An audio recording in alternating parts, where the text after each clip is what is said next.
안녕하세요. 저는 김명자라고 합니다. 정말 어처구니 없던 제 이야기 좀 들어주세요. 오랜 세월 쇠붙이와 기름때를 만지며 살아온 제 손은 투박하기 그지없습니다. 섬섬옥수 고운 손을 가진 여인네들을 보면 부러운 마음이 들지 않았다면 거짓말이겠지요. 하지만 저는 제 거친 손이 반평생을 바쳐 흙더미 속에서 보물을 캐올린 광부의 손처럼 자랑스럽습니다. 남들은 그저 쓸모없는 쇠붙이, 고물이라 부르는 것들 속에서 저는 희망을 보았고 미래를 읽었으니까요.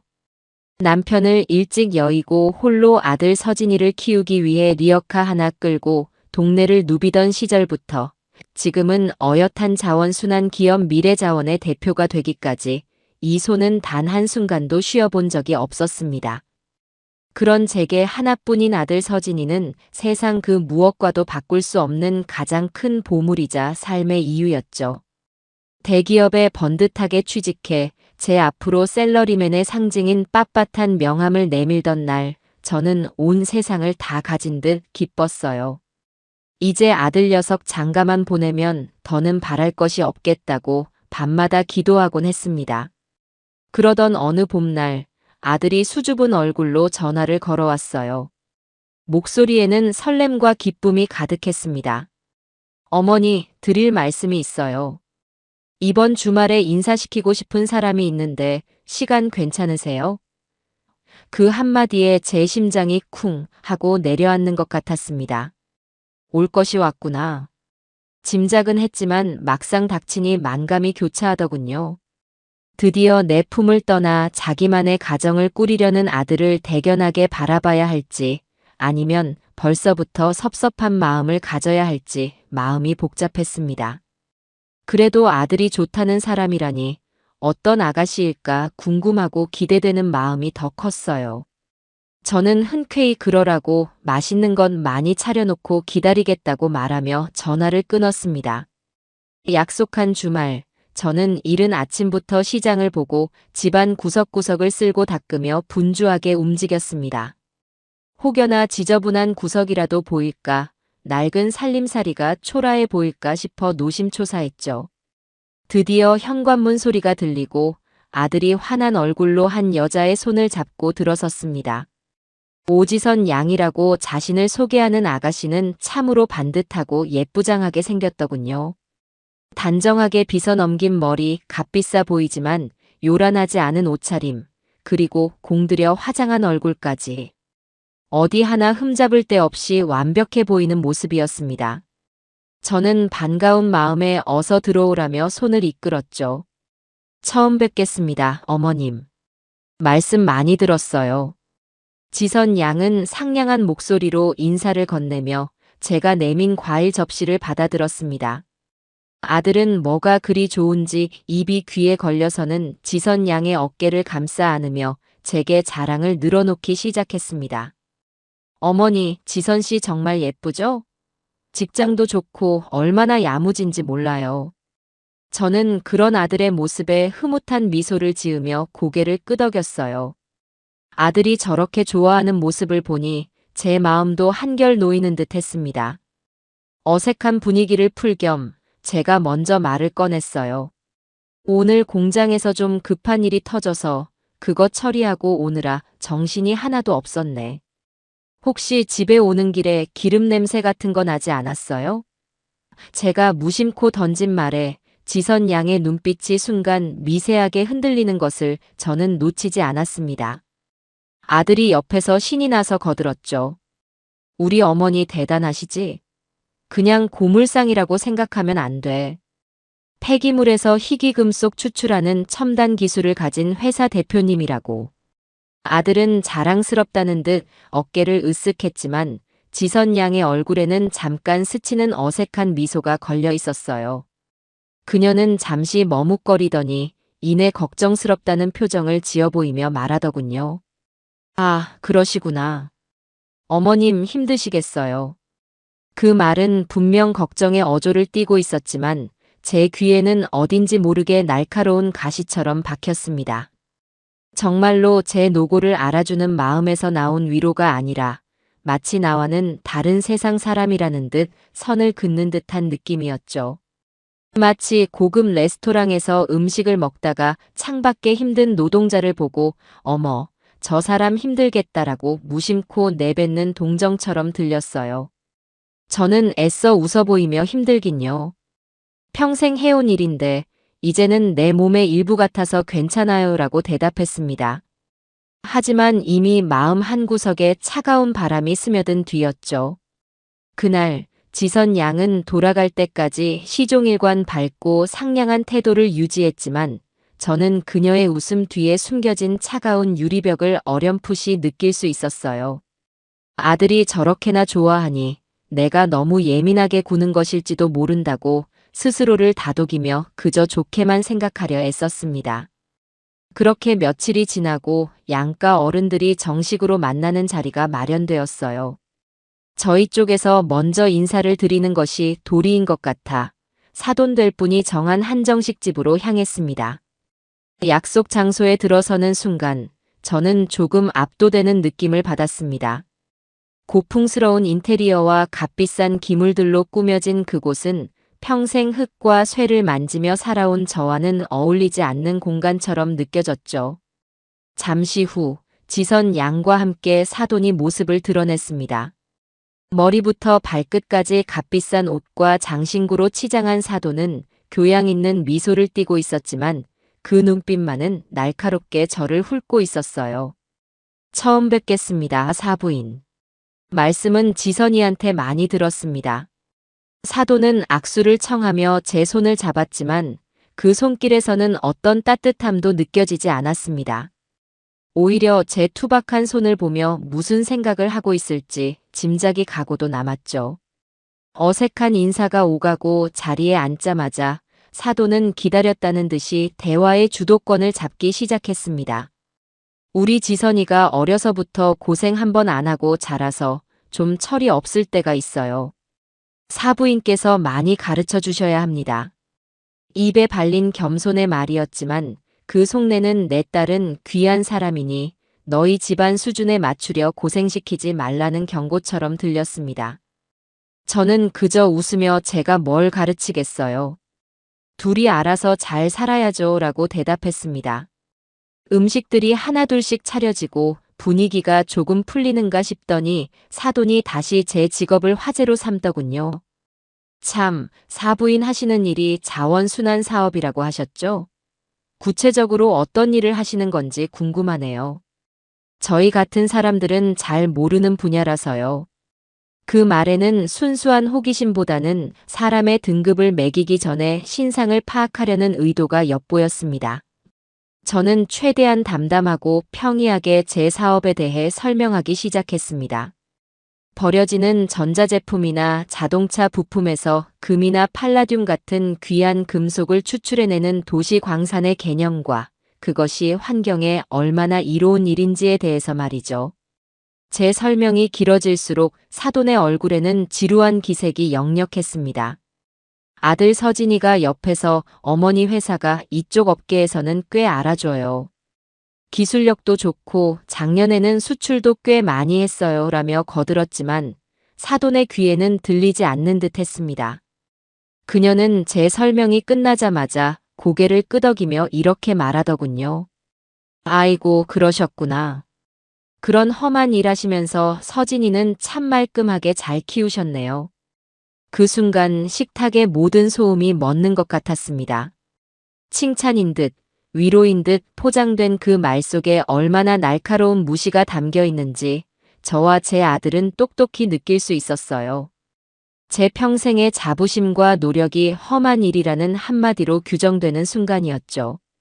제 아들이 그럼에도 불구하고 잘 컸다는 말은 마치 쓰레기 더미에서 장미꽃이 피었다고 말하는 것과 무엇이 다를까요?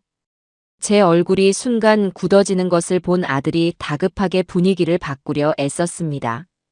하, 장모님. 저희 어머니 덕분에 제가 이만큼 큰 거죠. 어머니 정말 대단하시지 않으세요? 하지만 사돈은 아들의 말을 가볍게 무시하고는 우아하게 찻잔을 들어올리며 말을 이었어요. 요즘 애들 결혼할 때 보면 그래도 양가 집안 수준이 비슷해야 이야기가 잘 통하고 오래 가더라고요. 저희 집안이 뭐 대단한 건 아니지만 그래도 지선이 아빠가 평생 교수직에만 있었고 저도 가만히 앉아서 돈 쓰는 사람은 아니라서요. 주변에 보는 눈들이 많답니다. 그것은 명백한 선전포고였어요. 당신과 우리는 사는 물이 다르다는 것을, 그러니 분수를 알라는 무언의 압박이었죠. 저는 더 이상 참을 수가 없어서 조용히 숟가락을 내려놓고 사돈을 똑바로 쳐다보며 말했습니다. 사돈, 저는 제 일이 부끄럽지 않습니다. 오히려 평생 땀 흘려 정직하게 돈을 벌어 자식 키우고 나라 경제에 작은 보탬이라도 되었다는 사실에 자부심을 느끼며 살고 있어요. 사람을 볼 때 그 사람이 가진 배경이나 직업으로만 판단하지 않으셨으면 좋겠습니다. 제 단호한 말에 사돈의 얼굴이 순간 굳어지더니 이내 언제 그랬냐는 듯 다시 부드러운 미소를 지어 보였어요. 어머 사부인. 오해하셨나 봐요. 저는 그런 뜻으로 말씀드린 게 아니었는데. 서진이가 워낙 훌륭해서 혹시라도 저희 쪽이랑 격이 안 맞을까봐 걱정돼서 드린 말씀이에요. 그 뻔뻔한 변명에 저는 더 이상 말을 섞을 가치를 느끼지 못했습니다. 그날의 식사는 마치 모래를 씹는 것처럼 맛을 느낄 수가 없었습니다. 며칠 후 지선 양에게서 전화가 왔어요. 어머니를 대신해 사과하고 싶다는 것이었죠. 어머님, 그날 저희 엄마가 실수를 좀 하셨어요. 나쁜 뜻으로 하신 말씀은 아닌데 표현이 좀 서툴러서요. 너그럽게 용서해 주세요. 저는 그 사과에서 어떤 진심도 느낄 수 없었지만 아들 서진이를 봐서라도 이 관계를 쉽게 끊어낼 수는 없다고 생각했습니다. 그래서 일단은 알겠다고 나도 좀 예민하게 반응한 것 같다고 좋게 말하며 전화를 끊었죠. 그리고 며칠 뒤 지선 양은 저희 집에 한번 찾아뵙고 싶다고 연락을 해왔어요. 지난번에 무례를 만회하려는 제스처라고 생각하고 저는 그러라고 허락했습니다. 지선 양은 고급 과일 바구니를 사들고 저희 집을 방문했습니다. 그녀는 집 안으로 들어서자마자 마치 박물관을 관람하는 사람처럼 집안 구석구석을 눈으로 훑기 시작했습니다. 제가 수십 년간 살아온 제 손때와 추억이 고스란히 묻어있는 이 공간이 그녀에게는 그저 평가의 대상일 뿐이라는 것이 느껴졌죠.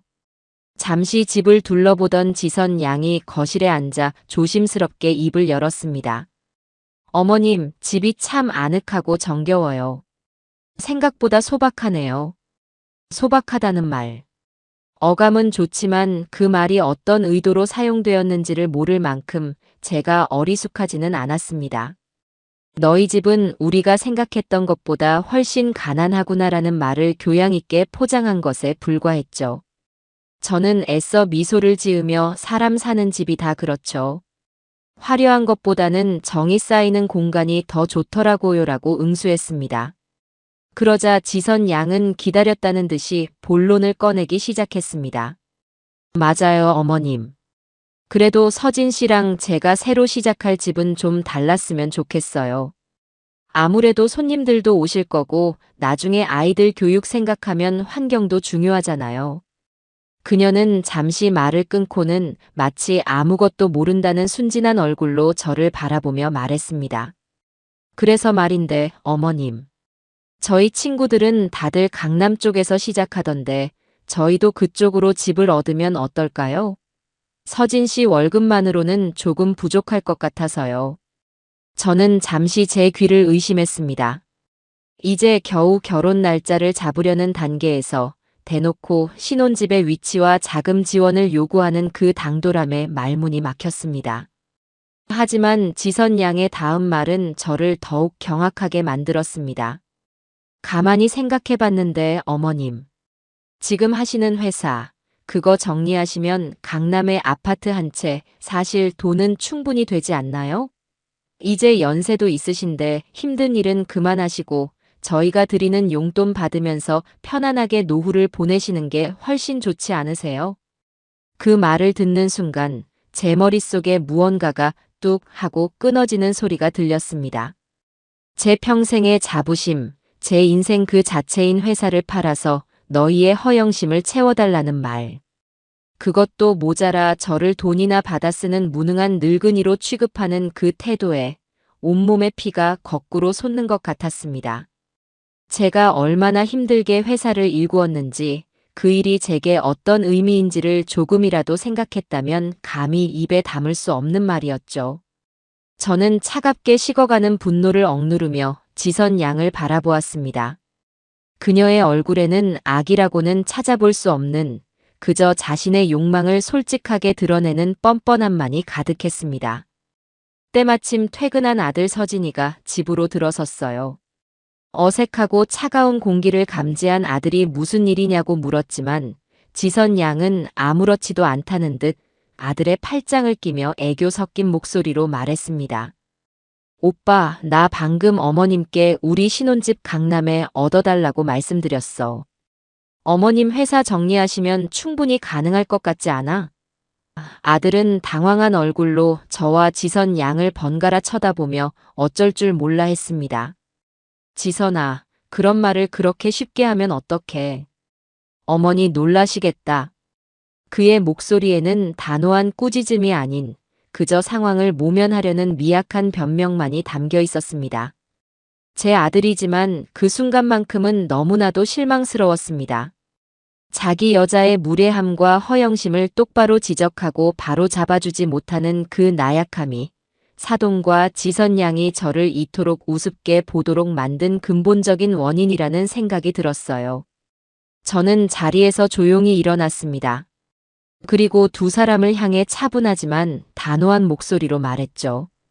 오늘은 이만 돌아가 주었으면 좋겠구나. 나도 생각을 좀 정리할 시간이 필요할 것 같아. 제 목소리에 담긴 서늘함에 그제야 무언가 잘못되었다는 것을 깨달은 지선 양의 얼굴이 살짝 굳었습니다. 아들은 안절부절 못하며 제 눈치를 살폈지만 저는 더 이상 아무 말도 하지 않았어요. 그날 밤 저는 잠을 이룰 수가 없었습니다. 아들의 행복을 위해 이 모든 모욕을 참고 넘어가야 하는 것일까? 아니면 이 부당한 관계를 지금이라도 끊어내는 것이 진정으로 아들을 위한 길일까? 캄캄한 어둠 속에서 저는 길고 긴 고민을 시작했습니다. 제 거친 손을 내려다보았어요. 이 손으로 평생을 지켜온 나의 자부심과 아들의 미래. 그 무엇도 저들의 오만함에 짓밟히게 둘 수는 없다고 저는 조용히 결심을 굳히고 있었습니다. 그 일이 있고 며칠간 집안에는 냉랭한 침묵이 흘렀습니다. 아들 서진이는 제 눈치를 보며 쩔쩔맸고 저는 아들의 얼굴을 마주하기가 힘들어 일부러 늦게까지 회사에 남아 시간을 보내곤 했죠. 지선 양에게서는 아무런 연락이 없었어요. 제 회사를 팔아 강남 아파트를 사달라는 그토록 무례하고 당돌한 요구를 해놓고도 사과 한마디 없는 태도에 저는 기가 막힐 따름이었어요. 아마도 그쪽에서는 제가 아들 행복에 발목 잡는 속 좁은 늙은이 정도로 생각하며 제 아들이 저를 설득해주기만을 기다리고 있는 모양이었습니다. 아들 녀석은 제게 몇 번이나 어머니, 지선이가 아직 철이 없어서 그런 거예요. 제가 잘 타일러 볼게요라며 변명했지만 그 말은 더 이상 제 마음에 어떤 위로도 되지 못했죠. 철이 없는 것이 아니라 근본부터가 다른 사람이라는 것을 저는 이미 알아차렸으니까요. 그러던 어느 날 오후 제가 사무실에서 결제 서류를 보고 있는데 비서가 고급스러운 쇼핑백 하나를 들고 들어왔습니다. 유명 백화점의 로고가 선명하게 찍혀 있는 보기에도 무척이나 값비싸 보이는 포장이었죠. 보낸 사람은 지선 양의 어머니, 바로 사돈이었습니다. 저는 불길한 예감에 휩싸여 조심스럽게 포장을 풀었습니다. 안에는 두툼한 책자 형태의 물건과 함께 편지 봉투 하나가 들어있더군요. 편지를 먼저 열어보았습니다. 우아한 필체로 쓰인 편지의 내용은 제 숨을 턱 막히게 만들기에 충분했습니다. 사부인께. 어느덧 아이들 결혼이 코앞으로 다가왔네요. 저희 집안에서는 대대로 내려오는 혼례의 격식과 절차가 있답니다. 번거로우시겠지만 저희 가풍을 존중하는 의미에서 너그러이 헤아려 주시길 바랍니다. 함께 보내드리는 것은 저희 쪽에서 받고자 하는 예단 품목입니다. 목록이 다소 많아 보일 수는 있으나 저희 집안의 위신과 지선이의 체면을 위해 꼭 필요한 것들이니 세심하게 챙겨주시길 부탁드립니다. 저는 떨리는 손으로 함께 동봉된 책자를 펼쳐보았습니다. 그것은 단순한 예단 목록이 아니었어요. 거의 최고급 수입 브랜드의 카탈로그에 가까웠습니다. 사돈 본인을 위한 명품 시계와 모피코트, 사돈의 남편을 위한 최고급 양복과 수제 구두, 그리고 일가 친척 수십 명을 위한 각종 보석과 가방, 지갑들이 브랜드명과 모델명까지 상세하게 적혀 있었죠. 심지어는 만난 적도 없는 사돈의 팔촌 조카를 위한 유아용 명품 의류까지 포함되어 있었습니다. 그 목록의 끝에는 어림잡아도 수억 원은 좋게 될 법한 총액이 버젓이 적혀 있더군요. 이것은 혼례를 위한 예단이 아니었습니다. 너희가 우리 집안에 들어오려면 이 정도의 성의는 보여야 한다는 노골적인 금전 요구이자 제 재력을 시험하려는 오만한 시험지였죠. 저는 잠시 동안 아무 말도 할 수 없었습니다. 온몸에서 힘이 빠져나가는 것 같기도 하고 반대로 분노가 머리끝까지 치밀어 오르는 것 같기도 했어요. 저는 곧바로 사돈에게 전화를 걸었습니다. 신호음이 몇 번 울리고 사돈은 아무것도 모른다는 듯 상냥한 목소리로 전화를 받더군요. 어머, 사부인. 안 그래도 전화 한번 드리려던 참이었어요. 보내드린 건 잘 받아보셨나요? 저는 최대한 감정을 억누르며 차갑게 물었습니다. 사돈, 이게 대체 무슨 경우입니까? 저는 이런 식의 예단은 들어본 적도 해드릴 생각도 없습니다. 제 단호한 말에도 사돈은 조금도 당황하지 않고 오히려 저를 가르치려 들었습니다. 사부인께서 이런 격식에 익숙하지 않으실 것 같아 일부러 저희가 친절하게 목록을 만들어 드린 거예요. 원래 이 정도는 다들 하는 거랍니다. 오히려 저희가 많이 간소화한 편이에요. 서진이가 워낙 인물이 출중하니 이 정도 대우는 받아야 하지 않겠어요? 그 뻔뻔함에 저는 헛웃음이 나왔습니다. 제 아들을 방패 삼아 자신의 탐욕을 채우려는 속셈이 너무나도 빤히 보였죠. 제 아들은 물건이 아닙니다. 그리고 결혼은 두 사람이 사랑으로 하는 것이지 돈으로 하는 거래가 아니에요. 제가 힘주어 말하자 사돈의 목소리가 순간 차갑게 변했습니다. 사부인, 지금 저와 싸우자는 건가요? 이런 기본적인 성의도 보일 수 없다면 저희도 이 결혼에 대해 다시 생각해 볼 수밖에 없어요. 지선이한테 줄 서 있는 남자가 한둘인 줄 아세요? 다들 서진이보다 집안 좋고 능력 있는 아이들이에요. 사부인께서 고집 부리시는 바람에 서진이 앞길 막는 일은 없어야죠. 그것은 협박이었습니다. 저는 더 이상 대화를 이어갈 가치를 느끼지 못하고 말씀 잘 알겠습니다. 저도 다시 생각해보죠라는 말을 끝으로 전화를 끊어버렸습니다. 전화기를 내려놓는 제 손이 부들부들 떨리고 있었습니다. 그날 저녁, 저는 예단 목록이 담긴 책자를 아들 앞에 내던졌습니다. 자초지종을 들은 아들의 얼굴은 하얗게 질려버렸죠. 어머니, 이건 정말 너무하네요.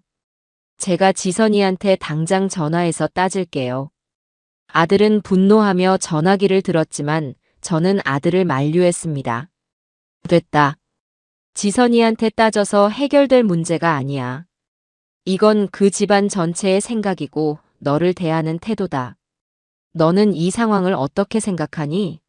아직도 그 사람들이 아기가 없다고 표현 방식이 다를 뿐이라고 생각하는 거야? 제 날카로운 질문에 아들은 고개를 숙인 채 아무 말도 하지 못했습니다. 아들의 침묵은 제 가슴을 더욱 아프게 찔렀습니다. 며칠 뒤 제 예상을 깨고 사돈과 지선 양이 직접 저희 회사로 찾아왔습니다. 아마도 제가 예단 문제에 대해 아무런 반응이 없자 직접 담판을 지으러 온 모양이었죠. 저는 두 사람을 제 대표실로 안내했습니다.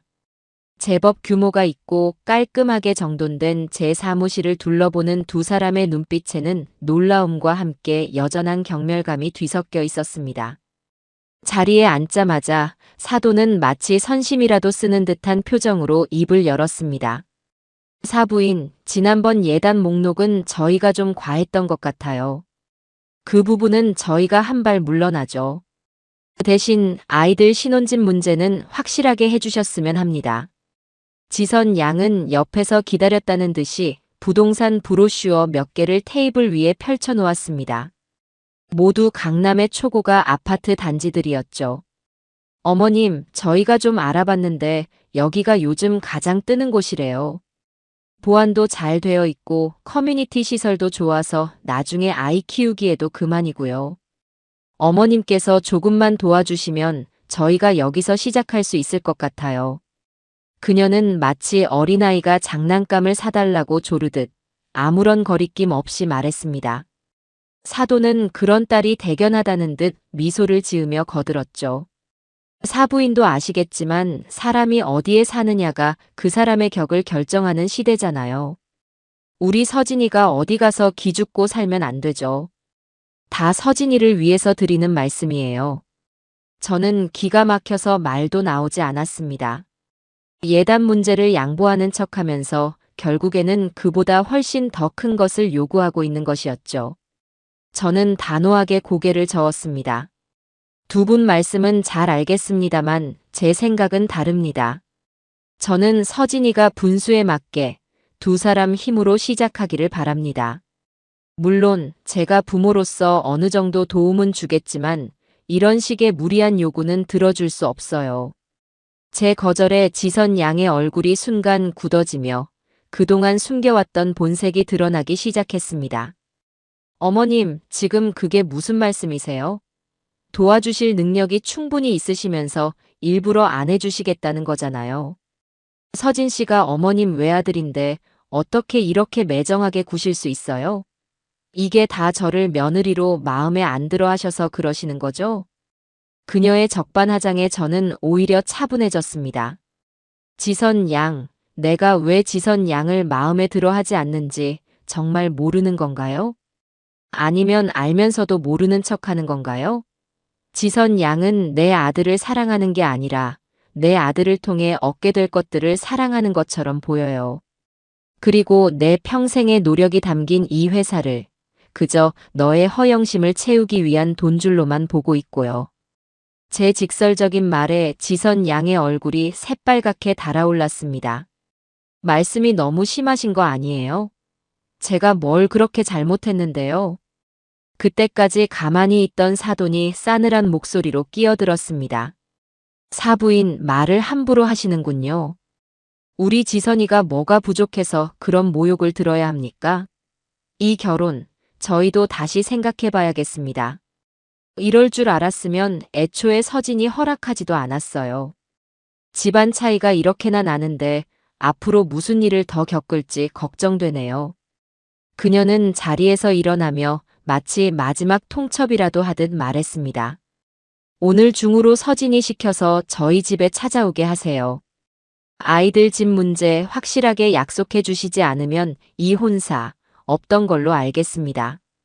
두 사람은 그렇게 제 사무실을 쌩하니 나가버렸습니다. 저는 한동안 텅 빈 사무실에 홀로 앉아 창밖을 말없이 내다보았습니다. 이제 정말 돌이킬 수 없는 강을 건넜다는 생각이 들었습니다. 그날 밤 저는 퇴근하고 돌아온 아들을 앉혀놓고 회사에서 있었던 일을 모두 이야기해 주었습니다. 모든 이야기를 들은 아들은 괴로운 표정으로 머리를 감싸 쥐었죠. 저는 아들의 어깨에 손을 얹고 제 평생 가장 힘든 질문을 던져야만 했습니다. 서진아, 이제 너의 대답을 들려주렴. 너는 아직도 지선 양과 결혼하고 싶으냐? 저런 모욕을 감수하면서까지 저런 사람들과 평생을 가족으로 엮이고 싶은 거야? 제 질문에 아들은 한참 동안이나 아무런 대답을 하지 못했습니다. 그의 흔들리는 눈빛 속에서 저는 아들이 얼마나 깊은 갈등에 빠져 있는지를 알 수 있었죠. 그는 지선 양을 사랑했지만 동시에 어머니인 저를 실망시키고 싶지도 않았을 겁니다. 하지만 그의 우유부단함이 바로 이 모든 문제의 시작이었습니다. 저는 마지막으로 아들에게 말했습니다. 선택은 너의 몫이다. 하지만 엄마는 더 이상 내 자신과 내 인생을 무시하는 사람들에게 고개 숙이고 싶지 않구나. 만약 너가 이 결혼을 계속하겠다면 나는 더 이상 너의 결혼에 관여하지 않겠다. 그날 아들은 밤새 자신의 방에서 한숨도 자지 못했어요.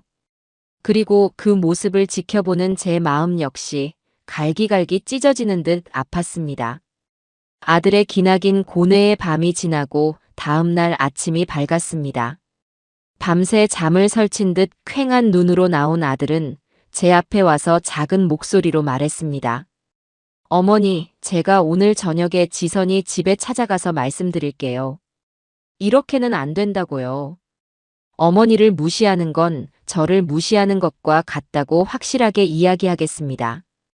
아들의 말에 저는 희망을 가져도 되는 걸까 잠시 생각했어요. 하지만 아들의 목소리에는 여전히 단호한 결의보다는 어떻게든 이 상황을 수습해 보려는 미약한 의지만이 느껴질 뿐이었죠. 저는 그저 아들의 어깨를 두드려주며 그래, 내가 알아서 잘 해결하리라 믿는다라고 말해줄 수밖에 없었어요. 하지만 그날 저녁 집으로 돌아온 아들의 얼굴은 희망이 아닌 절망으로 가득 차 있었습니다. 사돈의 집을 찾아가 용기를 내어 이야기했지만 결과는 처참했던 모양이에요. 사돈과 지선 양은 아들의 말을 듣고는 오히려 너가 어머니 치마폭에 쌓여서 아직도 정신을 못 차리는구나. 결혼하기 싫으면 지금이라도 말해라. 너 아니어도 우리 지선이 데려가겠다는 남자 줄 섰다라며 모욕적인 말들을 퍼부었다고 합니다. 지선 양은 눈물을 흘리며 어떻게 우리 엄마한테 그런 말을 할 수가 있어? 오빠는 우리 가족이 되기 싫은 거야? 라며 서진이를 매정한 사람으로 몰아세웠다고 해요. 결국 아들은 그들의 기세에 눌려 제대로 된 말 한마디 못하고 상처만 입은 채 돌아온 것이었습니다. 아들은 제 앞에서 차마 고개를 들지 못했습니다. 어머니, 죄송해요. 제가 너무 한심하죠? 어떻게 해야 할지 정말 모르겠어요. 아들의 자책 섞인 목소리를 듣는 제 마음은 무너져 내리는 것 같았습니다. 제가 평생을 바쳐 지키고 키워온 아들이 고작 저런 사람들에게 휘둘리며 자존심마저 잃어가고 있는 모습을 보니 더는 참을 수가 없었죠. 이제는 제가 나서야 할 때였습니다. 아들을 위해서가 아니라 제 자신과 제 아들이 함께 지켜온 이 가정을 위해서 말입니다. 이 부당하고 오만한 관계를 제 손으로 직접 끊어내야겠다고 저는 굳게 마음먹었어요. 며칠 뒤 상견례 날짜는 정해지지도 않았는데 사돈에게서 또다시 소포가 하나 도착했습니다. 이번에도 역시나 번쩍이는 백화점 포장지였죠. 그 안에는 유명 디자이너 브랜드의 로고가 박힌 봉투 하나와 빳빳한 상품권이 들어있었습니다. 그리고 함께 동봉된 카드에는 사돈의 우아한 필체로 이렇게 적혀 있었죠. 곧 있을 상견례를 위해 준비했습니다. 사부인께서 혹시 격식 있는 자리에 어울리는 옷이 없을까 염려되어 보내드리니 이 상품권으로 품위에 맞는 옷 한 벌 장만하시길 바랍니다. 저희 집안 사람들이 보는 눈이 많아서요. 저는 그 카드를 읽고 나서 분노를 넘어선 차가운 감정을 느꼈습니다. 이것은 단순한 무시가 아니라 인격에 대한 완벽한 모독이었습니다. 제가 평생 입어온 옷들, 제 노동의 가치와 세월의 흔적이 담긴 모든 것을 품위 없는 것으로 규정하고 돈으로 제 외모를 뜯어고치려 드는 그 오만함에 치가 떨렸어요. 저는 더 이상 망설일 필요가 없다는 것을 깨달았죠. 이 상품권은 그들이 제게 던진 마지막 모욕이자 제가 반격을 시작할 명분이 되어줄 것이었습니다. 저는 그날 밤 아들을 제 서재로 불렀습니다. 평소와는 다른 제 단호한 분위기에 아들은 긴장한 표정으로 제 앞에 앉았죠. 저는 사돈이 보내온 상품권과 카드를 아들 앞에 조용히 내밀었습니다. 그것을 본 아들의 얼굴이 새하얗게 질리는 것을 저는 똑똑히 보았습니다. 서진아, 엄마는 더 이상 참을 수가 없구나. 이건 단순히 돈의 문제가 아니야. 한 인간의 삶과 자존심을 송두리째 짓밟는 행위다. 저는 잠시 말을 멈추고 아들의 눈을 똑바로 쳐다보며 말했습니다. 엄마가 마지막으로 한번 묻겠다. 너는 정말로 너의 어머니를 이렇게까지 모욕하는 여자와 평생을 함께할 자신이 있느냐? 그 여자의 어머니를 너의 장모님으로, 너의 가족으로 받아들일 수 있겠어? 제 진심 어린 질문에 아들은 한참 동안이나 입술을 깨물며 고뇌했습니다. 그의 눈에는 눈물이 그렁그렁 맺혀 있었죠. 지선 양에 대한 미련과 사랑, 그리고 어머니에 대한 죄책감과 존경심 사이에서 아들은 길을 잃고 헤매고 있었어요. 한참의 침묵 끝에 아들은 떨리는 목소리로 겨우 입을 열었어요. 어머니, 저는 지선이를 사랑해요. 하지만 어머니가 이렇게 힘들어하시는 모습은 더는 못 보겠어요. 제가 어떻게 해야 할까요? 제가 어떻게 하는 게 맞는 걸까요? 아들의 그 대답에서 저는 더 이상 아들에게 어떤 선택도 강요해서는 안 된다는 것을 깨달았습니다. 아직 제 아들은 스스로의 힘으로 이 부당한 관계를 끊어낼 용기가 부족했습니다. 그렇다면 그 악역은 어머니인 제가 맡아야만 했습니다. 저는 자리에서 일어나 제 방 가장 깊숙한 곳에 보관해 두었던 낡은 철제 금고를 열었습니다. 그리고 그 안에서 제가 수십 년간 모아온 서류들을 꺼내기 시작했죠. 그것은 단순한 서류 뭉치가 아니었습니다. 제 눈물과 땀, 그리고 피와 같은 시간들이 고스란히 담겨 있는 제 인생의 역사책과도 같은 것들이었죠. 리어카를 끌던 시절부터 매일매일 꼼꼼하게 기록했던 낡은 가계부, 작은 고물상을 열면서 처음으로 사업자 등록증을 발급받았던 날의 서류, 기술 개발을 위해 밤을 새우며 공부했던 낡은 노트들, 그리고 미래자원을 법인으로 전환하면서 받았던 수많은 대출 서류와 그것을 모두 상환했다는 증명서까지. 저는 그것들을 하나하나 마치 성물을 다루듯 조심스럽게 꺼냈습니다. 그리고 그 다음으로는 미래자원이 지금의 모습으로 성장하기까지의 기록들을 챙기기 시작했어요. 국내 유수의 대기업들과 맺었던 공급 계약서 원본들, 우리가 개발한 신기술에 대한 특허증, 해외 기업들과 체결한 수백억 원대의 수출 계약서, 그리고 최근 몇 년간의 회계 감사 보고서와 법인 자산평가 보고서까지. 이 서류들은 제가 얼마나 치열하게, 그리고 얼마나 정직하게 살아왔는지를 증명해줄 가장 강력한 무기들이었습니다. 마지막으로 저는 회사 주거래 은행의 VIP 담당자에게 연락해 상견례 당일 날짜로 발급될 법인 명의의 잔액 증명서를 준비해달라고 부탁했어요. 그 증명서에 찍힐 숫자는 아마도 그들이 평생 구경조차 해보지 못했을 만큼 압도적일 것이었습니다. 모든 준비를 마친 저는 사돈에게 직접 전화를 걸었습니다. 사돈, 다음 주 주말에 상견례를 했으면 합니다. 장소는 사돈께서 편하신 곳으로 정하세요. 저희는 어디든 괜찮습니다. 제 차분한 목소리에 사돈은 의아하다는 반응을 보이면서도 이내 제가 드디어 굴복했다고 생각했는지 의기양양한 목소리로 진작 그러셨어야죠. 그럼 장소는 제가 정해서 다시 연락드리겠습니다.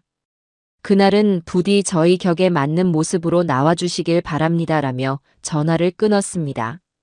전화기를 내려놓는 제 입가에는 차가운 미소가 걸려 있었습니다. 그래요, 당신들이 원하는 대로 격에 맞는 모습을 똑똑히 보여드리겠습니다. 당신들이 그토록 중요하게 생각하는 돈과 명예가 사실은 얼마나 허망하고 보잘것없는 것인지를 제 인생을 걸고 증명해 보이겠습니다. 저는 창밖의 어둠을 바라보며 다가올 결전의 날을 조용히 기다리고 있었어요. 드디어 운명의 날이 밝았습니다. 사돈이 정한 상견례 장소는 시내에서 가장 높고 화려한 빌딩의 최상층에 위치한 이름만 들어도 누구나 알 법한 최고급 한정식집이었어요. 아마도 장소의 위용을 빌려 시작부터 저희의 길을 꺾어 놓으려는 심산이었겠죠. 저는 아침부터 조금 부산을 떨었습니다. 사돈이 보내준 상품권은 건드리지도 않았어요. 대신 제 옷장 속에서 가장 오랫동안 함께했지만 가장 기품 있고 단정한 옷을 꺼내 입었습니다. 값비싼 명품은 아니었지만 좋은 원단으로 만들어져 세월의 흐름 속에서도 그 가치를 잃지 않은 제 자신을 가장 잘 표현해주는 옷이었죠. 아들 서진이는 말끔한 정장 차림이었지만 그 얼굴에는 긴장한 기색이 역력했습니다. 저는 아들의 어깨를 두드리며 나지막이 말했습니다. 서진아, 오늘 무슨 일이 있어도 엄마 옆에만 꼭 붙어 있으렴. 그리고 엄마를 믿어라. 아들은 말없이 고개를 끄덕였습니다. 약속 시간보다 조금 일찍 도착한 식당은 그 명성대로 숨막힐 듯한 화려함을 자랑하고 있었습니다. 도시 전체가 발 아래로 내려다 보이는 거대한 통유리창과 수백만 원을 호가할 법한 예술 작품들, 그리고 손님 한 팀만을 위해 존재하는 듯한 정갈한 방. 저는 잠시 그 위압적인 분위기에 주눅이 드는 대신 오히려 이곳이야말로 그들의 허영심을 무너뜨린 가장 완벽한 무대가 되어줄 것이라는 확신을 했습니다. 잠시 후 약속 시간보다 15분이나 늦게 사돈과 지선 양이 모습을 드러냈습니다. 마치 자신들의 중요함을 과시라도 하듯 일부러 시간을 지키지 않은 것이 분명했죠. 두 사람은 머리부터 발끝까지 마치 패션 잡지에서 막 튀어나온 사람들처럼 완벽하게 치장하고 있었습니다. 사돈은 온몸에 값비싼 보석들을 휘감고 있었고 지선 양은 누가 봐도 최고급 명품인 것이 분명한 드레스를 입고 있었죠. 그들은 방으로 들어서자마자 사과 한마디 없이 저희 모자의 옷차림을 위아래로 훑어보았습니다. 그들의 눈빛 속에는 어디서 저런 촌스러운 옷을 입고 왔을까 하는 노골적인 경멸감이 담겨 있었습니다. 사돈은 자리에 앉으며 마치 선심이라도 쓰는 것처럼 말했습니다. 어이구 사부인. 제가 상품권까지 보내드렸는데 마음에 드는 옷이 없으셨나 봐요. 미리 말씀하시지 그랬으면 저희 스타일리스트라도 붙여드렸을 텐데. 그 말에 지선 양은 옆에서 입을 가리고 작게 웃음을 터뜨렸습니다.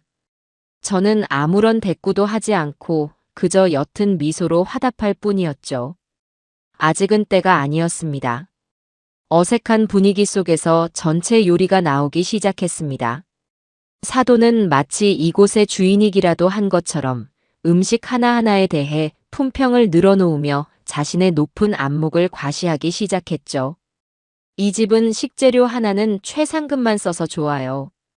우리 지선이가 입이 짧아서 아무거나 먹지를 못하거든요. 그러면서 저를 향해 뼈있는 말을 던지는 것을 잊지 않았습니다. 사부인은 이런 곳이 좀 어색하시겠어요. 평소에 드시던 음식이랑은 많이 다를 텐데 입에 맞으실지 모르겠네요. 저는 그 말에 조용히 대답했습니다. 저는 평생 가리는 음식 없이 뭐든 잘 먹으며 살아왔습니다. 땀 흘려 일하고 먹는 밥은 그 무엇이든 꿀맛 아니겠어요, 사돈. 제 대답에 사돈의 얼굴이 순간 미묘하게 굳어졌습니다. 식사가 본격적으로 시작되자 그들의 공격은 더욱 노골적으로 변해갔습니다. 대화는 시종일관 돈과 사회적 지위에 대한 이야기로 채워졌죠. 사돈은 자신의 남편이 얼마나 저명한 학자인지, 자신은 어떤 자선단체의 이사직을 맡고 있는지, 그리고 주변 지인들은 모두가 사회의 상류층 인사들이라는 사실을 끊임없이 자랑했습니다. 그러면서 교묘하게 저를 깎아내렸습니다. 그래서 말인데 나중에 아이들 결혼하고 나면 서진이도 저희 모임에 좀 데리고 나오려고요. 좋은 사람들 많이 만나서 인맥도 넓혀야죠. 아무래도 서진이가 집안 배경 쪽은 좀 약하지 않겠어요? 저희가 끌어줘야죠. 그 말은 마치 제 아들이 자신의 능력 때문이 아니라 그들의 배경 덕분에 성공할 수 있을 것이라는 말처럼 들렸습니다. 아들 서진이가 불쾌한 표정으로 무언가 말을 하려 했지만 지선 양이 아들의 허벅지를 툭 치며 제지하는 모습이 제 눈에 똑똑히 보였습니다. 분위기는 점점 더 험악해져 갔습니다. 사돈은 이제 제 사업 자체를 문제 삼기 시작했습니다. 가만히 생각해보니 사부인 하시는 일이 좀 위험하지는 않나요? 요즘 환경 문제니 뭐니 해서 말들도 많던데 괜히 나중에 법적으로 문제되는 일이라도 생기면 우리 지선이랑 서진이 앞길에 먹구름 끼는 거 아니에요? 사업이라는 게 언제 어떻게 될지 모르는 거잖아요. 그것은 제 사업을 그저 불안정하고 출처가 불분명한 돈벌이 수단으로 폄하하는 발언이었습니다.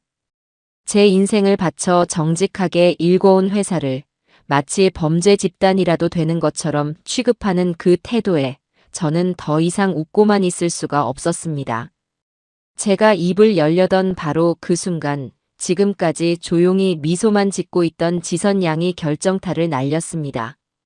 그녀는 제 눈을 똑바로 쳐다보며 마치 충고라도 하듯 상냥한 목소리로 말했습니다.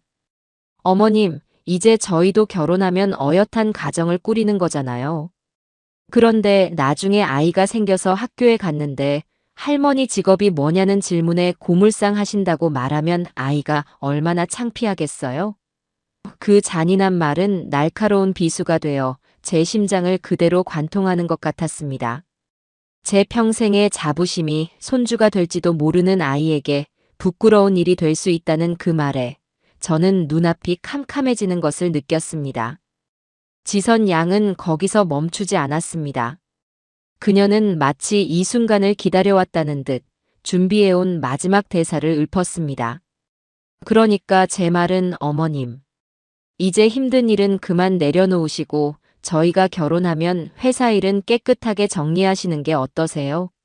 그게 여러모로 저희 체면도 살고 어머님도 편안해지시는 길이잖아요. 저희가 부끄럽지 않게요. 그 말을 끝으로 방 안에는 무거운 침묵이 내려앉았습니다. 아들 서진이는 충격과 분노로 얼굴이 하얗게 질린 채 아무 말도 하지 못하고 입술만 파르르 떨고 있었죠. 사돈은 자신의 딸이 아주 대견하다는 듯 만족스러운 미소를 지으며 저의 대답을 기다리고 있었어요.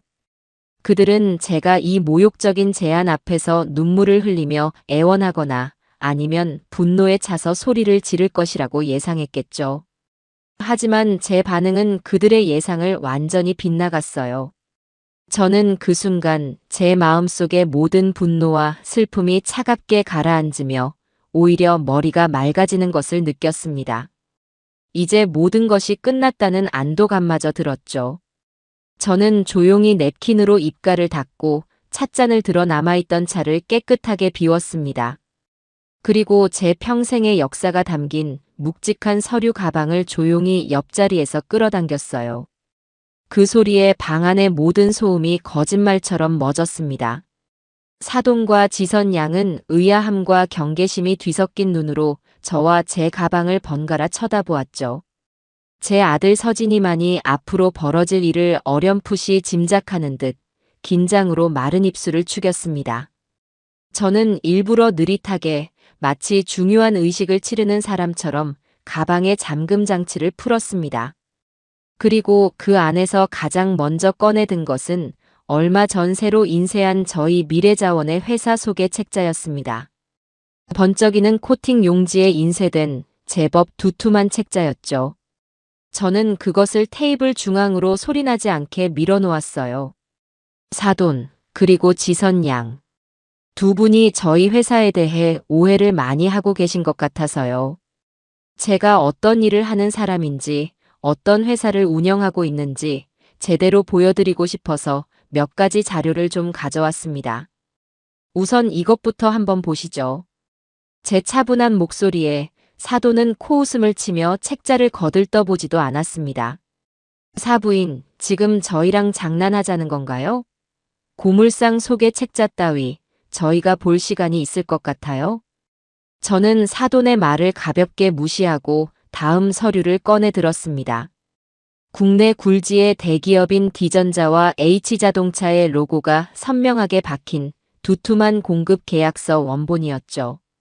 이것은 저희 미래자원이 D전자와 H자동차의 1차 협력업체로 등록되어 있다는 증명서와 지난 5년간의 납품 계약서 사본입니다. 두 분이 아실지 모르겠지만 이 두 회사는 협력업체를 선정하는 기준이 대한민국에서 가장 까다롭기로 유명하답니다.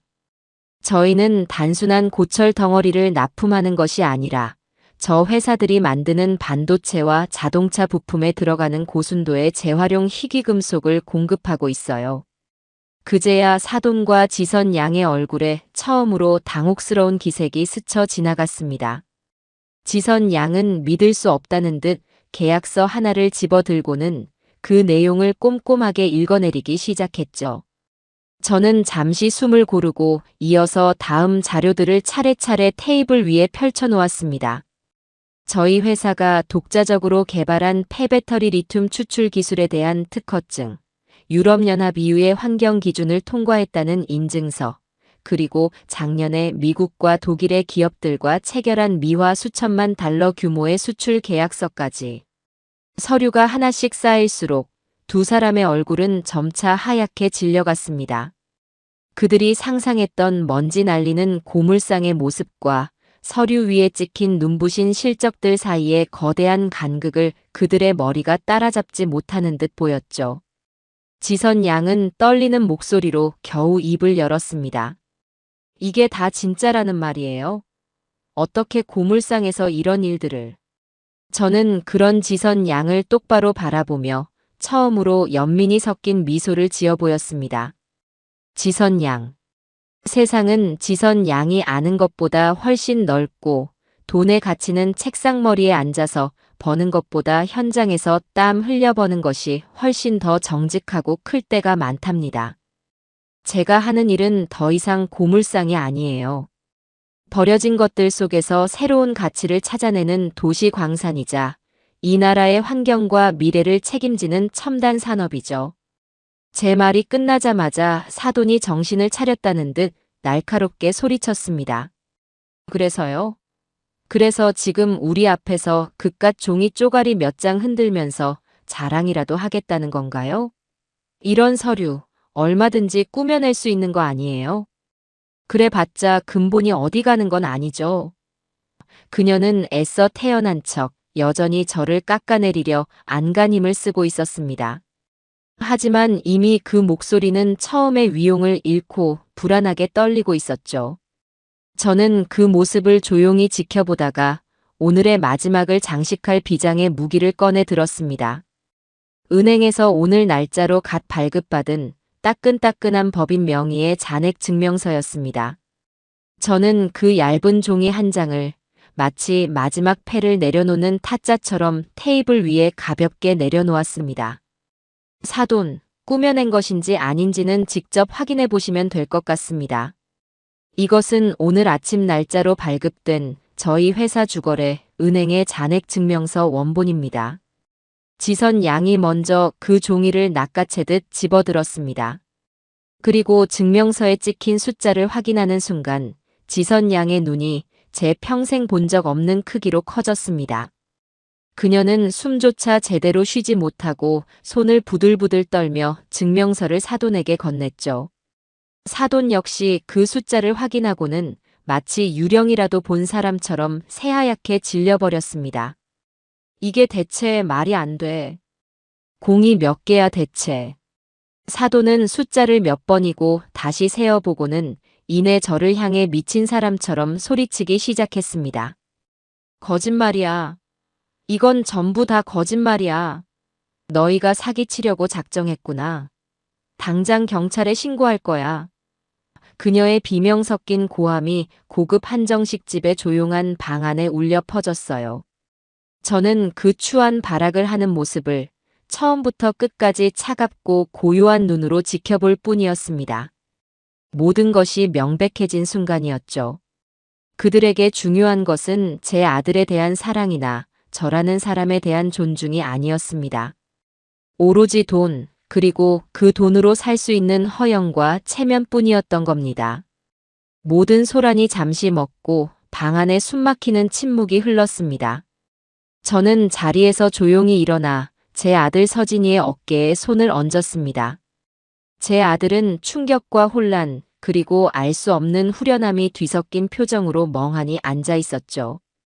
저는 제 인생에서 가장 단호하고 가장 차가운 목소리로 이 길고 길었던 막장극의 마지막 대사를 읊었습니다. 사돈, 그리고 지선 양. 저는 오늘 제 아들의 혼사를 논하러 이 자리에 나온 줄 알았습니다. 그런데 와서 보니 제 통장 잔고가 당신들 집안의 며느리가 될 자격이 있는지를 심사받는 면접 자리였군요. 저는 잠시 말을 멈추고 두 사람의 얼굴을 천천히 둘러보았습니다. 결론부터 말씀드리죠. 면접은 당신들이 불합격입니다. 저는 제 평생을 바쳐 이룬 모든 것을 고물상이라며 경멸하고 제 아들의 어머니를 부끄러워하는 사람들과는 단 하루도 가족이라는 이름으로 엮이고 싶지 않습니다. 그리고 제 아들을 사랑하는 것이 아니라 제 아들의 배경과 제 돈을 탐내는 여자에게 제 소중한 아들을 내어줄 생각은 더더욱 없고요. 이 결혼, 제가 없던 일로 하겠습니다. 저는 제 말을 마친 뒤 더 이상 뒤도 돌아보지 않았습니다. 아들의 손을 잡고 자리에서 일으켜 세웠죠. 서진이는 잠시 망설이는 듯 했지만 이내 제 손을 굳게 잡고 제 옆에 섰습니다. 우리가 방을 나서려는 순간 뒤에서 지선 양의 절규에 가까운 목소리가 들려왔습니다. 잠깐만요. 어머님. 아니, 서진 씨. 이건 오해예요. 다시 얘기해요, 네. 하지만 그 목소리는 더 이상 저희를 붙잡지 못했습니다. 저희는 그 지옥 같았던 방을 빠져나와 차갑고 신선한 밤 공기가 가득한 세상으로 당당하게 걸어 나왔어요. 제 손을 잡은 아들의 손에서는 미세한 떨림과 함께 새로운 결의가 느껴지고 있었습니다. 한정식 집을 빠져나와 차에 오르기까지 저와 아들은 아무런 말도 하지 않았습니다. 무슨 말을 어떻게 시작해야 할지 서로가 너무나도 잘 알고 있었기 때문이겠죠. 저는 말없이 차에 시동을 걸어 집으로 향했어요. 도시의 화려한 불빛들이 창밖으로 빠르게 스쳐 지나갔지만 제 눈에는 아무것도 들어오지 않았어요. 머릿속에는 오직 아들에 대한 걱정과 이 모든 상황을 끝냈다는 안도감만이 교차하고 있었습니다. 집으로 돌아오는 내내 아들의 휴대폰은 불이 난 것처럼 울리고 또 울렸습니다. 화면에 번갈아 뜨는 지선 씨와 장모님이라는 이름. 저는 그 소리를 애써 외면하며 운전에만 집중했죠. 지하 주차장에 차를 세우고 나서야 저는 처음으로 아들에게 입을 열었습니다. 서진아, 괜찮으냐? 제 나지막한 물음에 그동안 꾹꾹 감정을 억누르고 있던 아들의 눈에서 기어이 눈물이 터져 나왔습니다. 아들은 어린아이처럼 소리내어 울기 시작했어요. 그 울음속에는 사랑했던 사람에 대한 실망감, 자신의 어리석음에 대한 자책감, 그리고 어머니에 대한 죄송스러움이 모두 뒤섞여 있었죠. 저는 아무 말 없이 아들의 등을 가만히 토닥여 주었습니다.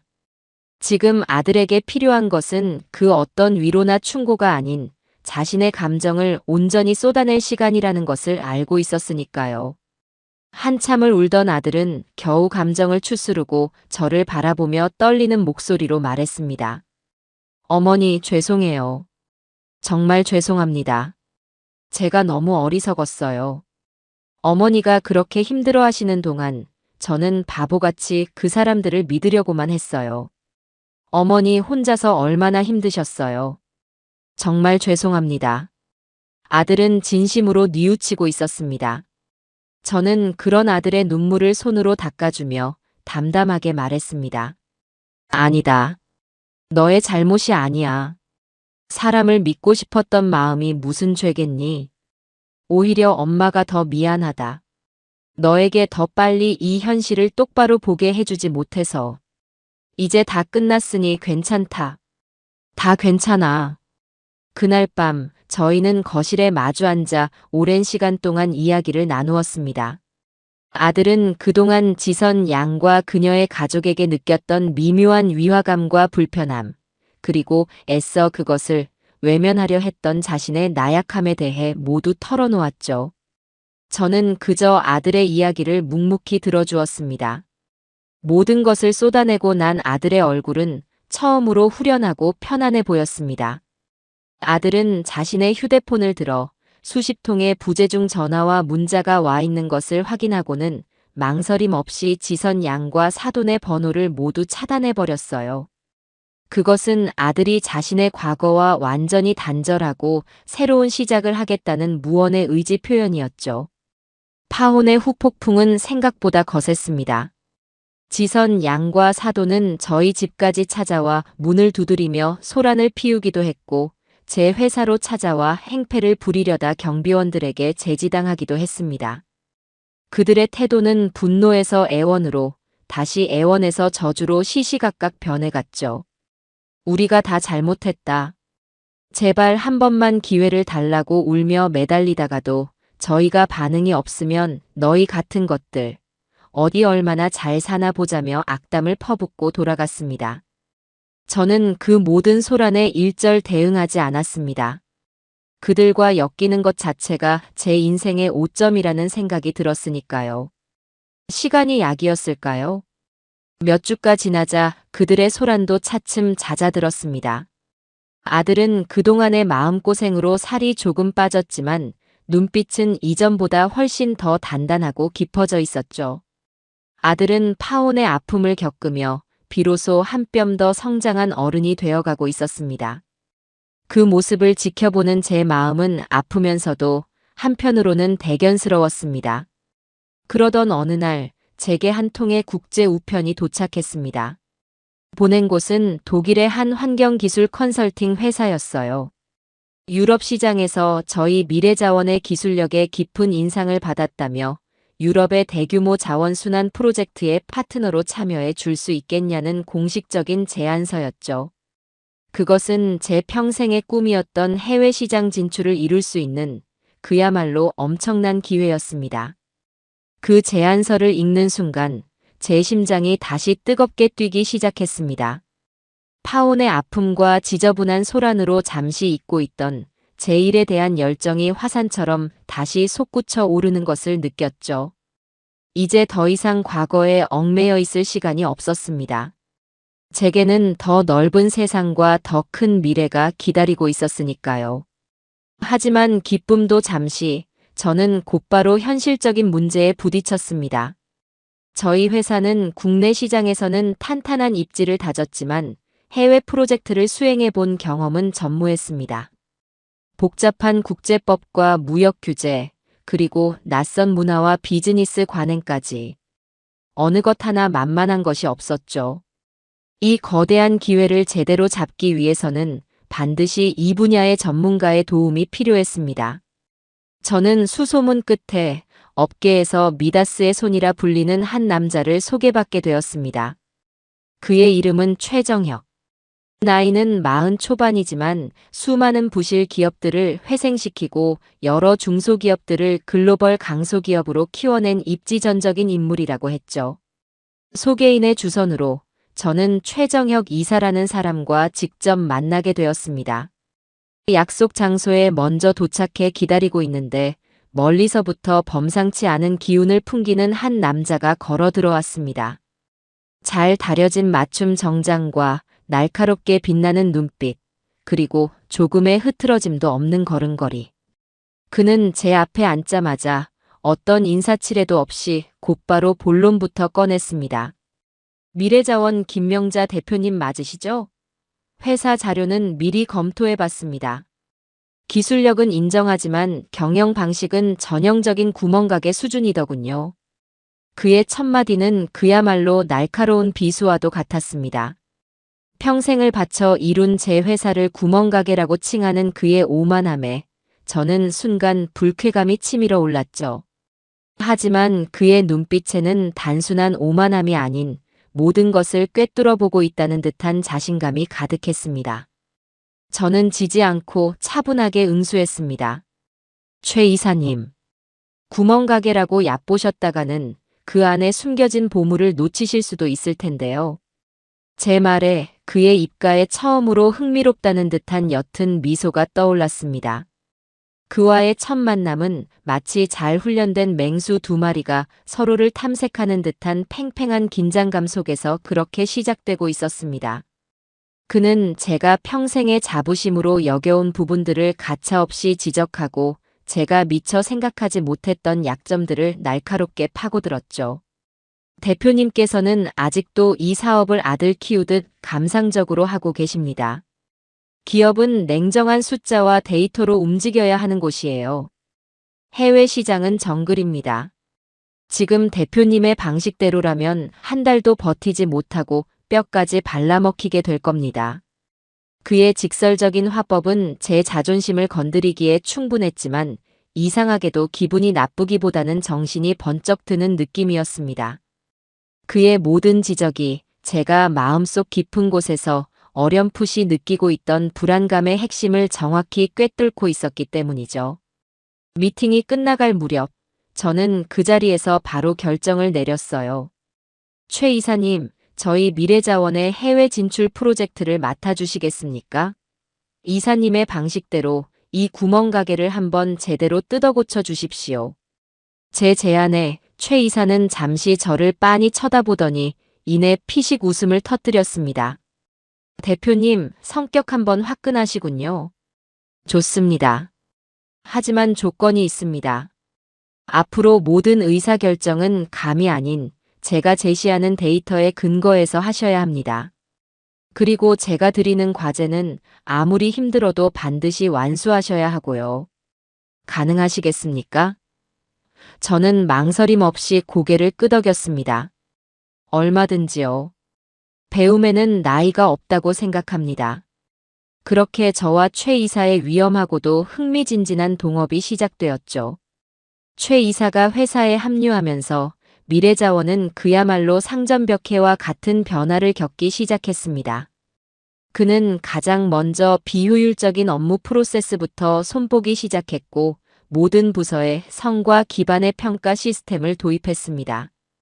처음에는 직원들의 불만과 저항도 만만치 않았죠. 하지만 최 이사는 특유의 카리스마와 논리적인 설득으로 직원들을 이끌었고 몇 달이 지나지 않아 회사는 이전과는 비교할 수 없을 만큼 체계적이고 효율적인 조직으로 탈바꿈하기 시작했습니다. 저는 그런 그의 능력을 보며 정말로 제대로 된 사람을 만났다는 확신을 하게 되었죠. 그는 제게도 예외 없이 혹독한 과제들을 내주었습니다. 매일 아침 영문 경제 기사를 읽고 브리핑하게 했고 두꺼운 원서로 된 경영 전략 서적들을 읽고 리포트를 제출하게 했죠. 60이 넘은 나이에 다시 학생 시절로 돌아간 듯한 기분이었지만 저는 이를 악물고 그 모든 과정을 따라갔습니다. 하루가 다르게 새로운 지식들이 머릿속에 쌓여가는 것을 느끼며 저는 잊고 있던 배움의 즐거움을 다시 한번 만끽하고 있었어요. 아들 서진이 역시 최 이사를 멘토처럼 따르며 경영 수업에 박차를 가했죠. 저희 모자는 그렇게 파혼의 아픔을 딛고 더 큰 세상을 향해 나아갈 준비를 차근차근 해나가고 있었습니다. 독일 기업과의 협상 준비가 순조롭게 진행되던 어느 날 회사에 좋지 않은 소문이 돌기 시작했습니다. 미래자원이 사실은 허가받지 않은 유해 폐기물을 불법으로 매립하고 있다더라. 김명자 사장이 로비 자금으로 각종 특혜를 받은 것이다와 같은 그야말로 악의적인 내용의 루머였죠. 처음에는 그저 시기심 많은 누군가의 음해려니 하고 대수롭지 않게 넘겼습니다. 하지만 소문은 꼬리에 꼬리를 물고 인터넷 익명 게시판과 SNS를 통해 걷잡을 수 없이 퍼져나가기 시작했어요. 심지어는 몇몇 지역 언론에서 확인되지 않은 사실을 가지고 의혹을 제기하는 기사를 내보내기에 이르렀죠. 저는 직감했습니다. 이 소문의 배후에 누가 있는지를요. 파혼 이후 앙심을 품고 있던 사돈과 지선 양이 벌인 치졸한 복수극임이 틀림없었어요. 그들이 아니면 저희 회사에 대해 이토록 악의적인 감정을 품고 이렇게까지 집요하게 소문을 퍼뜨릴 이유가 없었으니까요. 아니나 다를까 얼마 지나지 않아 독일 기업의 아시아 담당자에게서 긴급하게 연락이 왔습니다. 저희 회사에 대한 부정적인 소문을 들었다며 사실관계를 확인하고 싶다는 내용이었죠. 자칫하다가는 제 평생의 꿈이 담긴 계약이 저들의 비열한 음모 때문에 물거품이 될 수도 있는 절체절명의 위기였습니다. 저는 당장이라도 변호사를 선임해서 소문의 진원지를 찾아내고 명예훼손으로 고소해야겠다고 생각했습니다. 아들 서진이 역시 분노를 참지 못하며 어머니, 더 이상 참으시면 안 돼요. 저 사람들이 얼마나 더 우리를 괴롭혀야 직성이 풀리려는 걸까요? 당장 법적으로 강력하게 대응해야 합니다라며 목소리를 높였죠. 하지만 그때 최 이사가 저희를 만류하며 차분하게 말했습니다. 두 분의 심정은 충분히 이해합니다. 하지만 지금 감정적으로 대응하는 것은 저들의 의도에 말려드는 것과 같습니다. 진흙탕 싸움을 시작하면 이기고 지는 것과 상관없이 우리 옷에도 진흙이 튀기 마련이죠. 최 이사는 잠시 생각에 잠기더니 이내 번뜩이는 눈빛으로 저를 바라보며 말했습니다. 대표님, 오히려 이것은 우리에게 기회가 될 수 있습니다. 저는 그의 말을 이해할 수 없어 되물었죠. 기회라니요? 지금 회사의 신뢰도가 바닥에 떨어질 위기인데 이게 어떻게 기회가 될 수 있다는 말입죠? 최 이사는 자신감 넘치는 미소를 지으며 그의 계획을 설명하기 시작했습니다. 위기는 곧 기회입니다.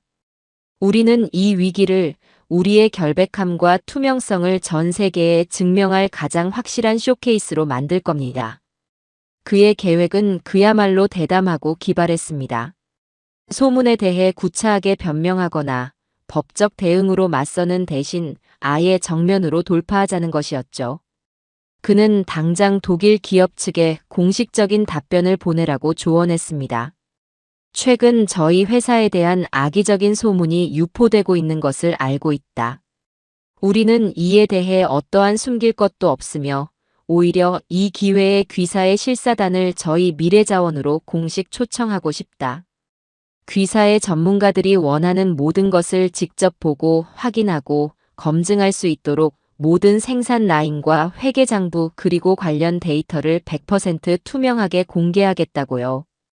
그것은 엄청난 자신감이 없으면 불가능한 그야말로 파격적인 제안이었습니다. 만에 하나 저희가 미처 파악하지 못한 작은 문제라도 발견된다면 회사는 그대로 돌이킬 수 없는 타격을 입게 될 것이었죠. 하지만 저는 최 이사의 눈빛 속에서 승리에 대한 확신을 읽을 수 있었습니다. 그리고 제 자신과 제가 평생을 바쳐 일궈온 이 회사에 대한 믿음이 있었죠. 저는 망설이지 않고 그의 제안을 받아들였어요. 좋습니다. 최 이사님 뜻대로 하죠. 진실은 결국 통하는 법이니까요. 그날 오후 최 이사가 직접 작성한 영문 초청장이 독일로 발송되었어요. 그것은 단순한 해명서가 아니었습니다. 위기 앞에서 한치의 물러섬도 없이 자신들의 가치를 정면으로 증명해 보이겠다는 한 기업의 당당하고 자신감 넘치는 선언문과도 같았죠. 저는 초청장을 발송하고 나서 왠지 모를 통쾌함과 함께 이 싸움에서 반드시 이길 수 있을 것이라는 강한 예감을 느꼈습니다. 이제 주사위는 던져졌어요. 그리고 저는 이 게임의 승자가 누가 될 것인지를 이미 알고 있었습니다. 저희가 보낸 초청장은 독일 기업의 그야말로 즉각적인 반응을 불러일으켰습니다. 의혹에 대해 어설프게 해명하거나 법적 대응을 운운하는 대신 모든 것을 투명하게 공개하겠다는 저희의 자신감 넘치는 태도에 오히려 깊은 인상을 받았다는 것이었죠. 그들은 저희의 제안을 흔쾌히 받아들였고 일주일 뒤 본사의 최고 기술 책임자와 법무팀, 그리고 환경 전문가로 구성된 실사단을 한국으로 보내겠다는 연락을 해왔습니다. 이제 저희에게는 피할 수 없는 시험대가 차려진 셈이었어요. 저는 즉시 최 이사와 서진이를 비롯한 회사 핵심 임원들을 소집해 비상체제에 돌입했습니다. 일주일이라는 시간은 눈코 뜰 새 없이 지나갔습니다. 저희는 실사단이 확인할 모든 자료들을 한치의 오차도 없이 준비했고 예상 질문에 대한 답변과 공장 시찰 시나리오까지 완벽하게 점검했죠. 마침내 약속한 날 금발의 중년 신사를 필두로 한 독일 실사단이 저희 미래자원의 본사를 방문했습니다. 멀끔하게 정돈된 저희의 사업과 활기차게 움직이는 직원들의 모습을 본 그들의 얼굴에는 의외라는 표정이 스쳐 지나갔어요. 아마도 그들 역시 소문만 듣고 어딘가 지저분하고 음침한 공장의 모습을 상상했을지도 모르는 일이죠. 첫날은 회의실에서 저희의 기술력과 경영 현황에 대한 프레젠테이션이 진행되었습니다. 최 이사는 유창한 영어로 저희 회사의 비전과 재무 건전성에 대해 설명했고, 아들 서진이는 기술 책임자로서 저희가 보유한 특허 기술의 원리와 친환경 공정에 대해 막힘없이 발표했죠. 저는 저희 회사가 걸어온 길과 제 경영 철학에 대해 진심을 담아 이야기했습니다. 독일 실사단의 단장인 슈미트 씨는 시종일관 날카로운 질문을 던졌지만 저희는 모든 질문에 대해 데이터와 근거를 바탕으로 자신감 있게 답변했습니다. 시간이 지날수록 그들의 표정에서 의심의 그림자가 옅어지고 흥미로운 빛이 떠오르는 것을 느낄 수 있었죠. 둘째 날, 저희는 실사단을 저희의 핵심 시설인 제1공장으로 안내했습니다. 그들은 방진복으로 갈아입으며 코를 막을 준비를 하는 듯 했지만 막상 공장 안으로 들어서자 그들의 눈은 휘둥그레졌습니다. 저희 공장은 일반적인 고물상이나 폐기물 처리 시설과는 차원이 다른 곳이었으니까요. 완벽한 방음 및 방진 시설 덕분에 내부는 조용하고 쾌적했으며 모든 공정은 최첨단 자동화 설비에 의해 체계적으로 관리되고 있었습니다. 버려진 전자제품들이 컨베이어 벨트를 따라 이동하며 로봇 팔에 의해 순식간에 분해되고 독자적인 친환경 용매를 통해 희귀 금속들이 추출되는 과정을 지켜보는 실사단의 입에서는 나지막한 감탄사가 터져 나왔습니다. 저는 그들 옆에 서서 제 손에 익은 기계들의 원리를 하나하나 직접 설명해 주었습니다. 제 투박한 손으로 기계를 어루만지며 공정에 대해 설명하는 제 모습에서 그들은 제가 이 일에 얼마나 깊은 애정과 자부심을 가지고 있는지를 느꼈을 겁니다. 마지막 날, 저희는 그들이 요구한 모든 회계 장부 원본과 환경평가 보고서, 그리고 직원들의 복지 관련 자료까지 하나도 숨김없이 공개했습니다. 그들의 회계사와 변호사들은 거의 반나절 동안 자료들을 꼼꼼하게 검토했죠. 그 시간 동안 저희는 초조하게 기다리는 대신 평소와 다름없이 각자의 자리에서 묵묵히 업무를 처리했습니다. 마침내 모든 검토를 마친 슈미트 단장이 굳은 표정으로 제게 다가왔습니다. 그는 제 앞에 서서 잠시 저를 빤히 쳐다보더니 이내 환한 미소를 지으며 제게 악수를 청했습니다. 대표님, 정말 놀랍습니다. 저희가 괜한 오해를 했습니다. 이렇게 투명하고 이렇게 혁신적인 기업을 저희가 파트너로 맞이하게 된다면 정말 큰 영광일 것 같습니다. 그 한마디에 그동안의 모든 불안과 긴장이 눈 녹듯이 사라지는 것을 느꼈습니다. 위기는 완벽한 기회로 바뀌는 순간이었죠. 제가 제 인생의 새로운 장을 열어가고 있는 동안 저를 음해하려 했던 그들의 삶은 정반대의 방향으로 빠르게 굴러떨어지고 있었습니다. 사돈의 남편이 운영하던 건설회사는 사실상 오래전부터 속 빈 강정 상태였다고 해요. 무리한 사업 확장과 부실 경영으로 빚더미에 올라앉아 있었는데 저희 집안과의 혼사를 통해 그 위기를 넘겨보려 했던 속셈이었던 거죠. 하지만 그 계획이 수포로 돌아가자 회사는 걷잡을 수 없는 자금난에 시달리기 시작했습니다. 사돈은 예전에 그렇게 자랑하던 상류층 인맥들을 총동원해 급한 불을 꺼보려 했지만 이미 저희와의 상견례 자리에서 벌어졌던 추문과 최근 저희 회사에 대한 악의적인 소문을 퍼뜨린 배후라는 사실이 그들 사이에 파다하게 퍼진 뒤였습니다. 아무도 부도덕하고 신뢰를 잃은 사람에게 선뜻 손을 내밀어 주려 하지 않았죠. 그녀가 그토록 중요하게 여겼던 품위와 체면은 위기의 순간 그녀를 지켜줄 아무런 힘도 되어주지 못했습니다. 이는 오지선 양에게도 마찬가지였습니다. 그녀는 파혼 이후 심각한 스트레스와 분노에 시달리며 회사 생활에도 제대로 집중하지 못했다고 해요. 늘 완벽한 모습만을 보이려 애썼던 그녀였지만 감정의 동요는 업무 능력의 저하로 고스란히 이어졌어요. 결국 그녀는 회사의 명운이 걸린 중요한 프로젝트에서 치명적인 실수를 저지르고 말았죠. 중요한 데이터를 누락하여 회사에 막대한 금전적 손실을 입힌 것입니다. 그 일로 인해 그녀는 프로젝트에서 강제로 배제되었고 회사 내에서 신뢰를 잃은 채 사실상 좌천이나 다름없는 부서로 발령이 났다고 합니다. 늘 자신의 능력과 배경을 과신하며 살아왔던 그녀에게 그것은 돈을 잃는 것보다 훨씬 더 고통스러운 자존심의 추락이었을 겁니다. 그들은 스스로의 오만함과 어리석음이 불러온 결과의 대가를 혹독하게 치르기 시작하고 있었어요.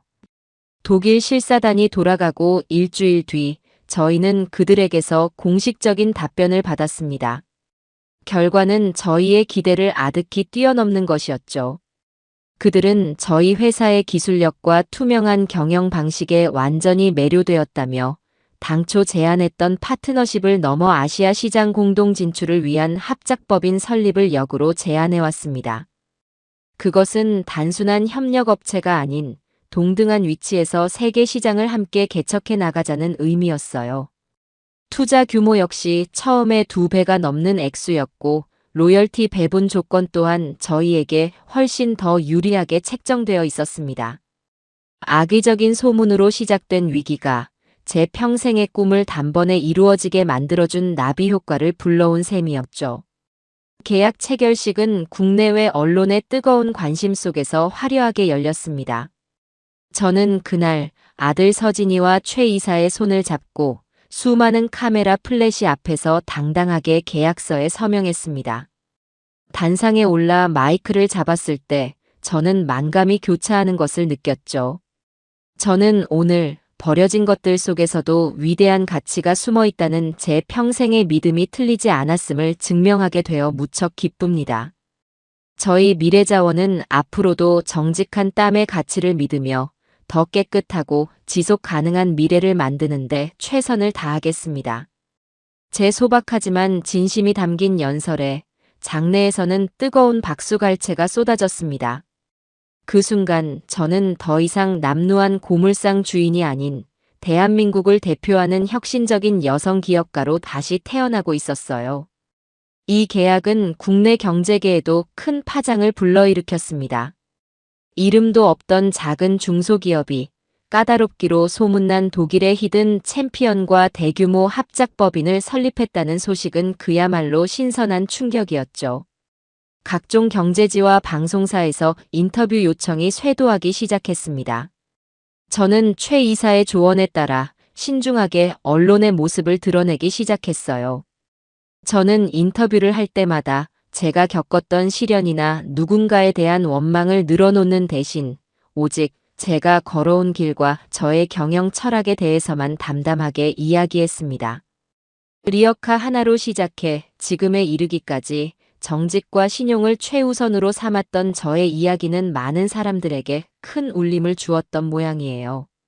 사람들은 저를 자수성가의 아이콘, 진정한 기업가 정신을 보여준 CEO라며 칭찬하기 시작했습니다.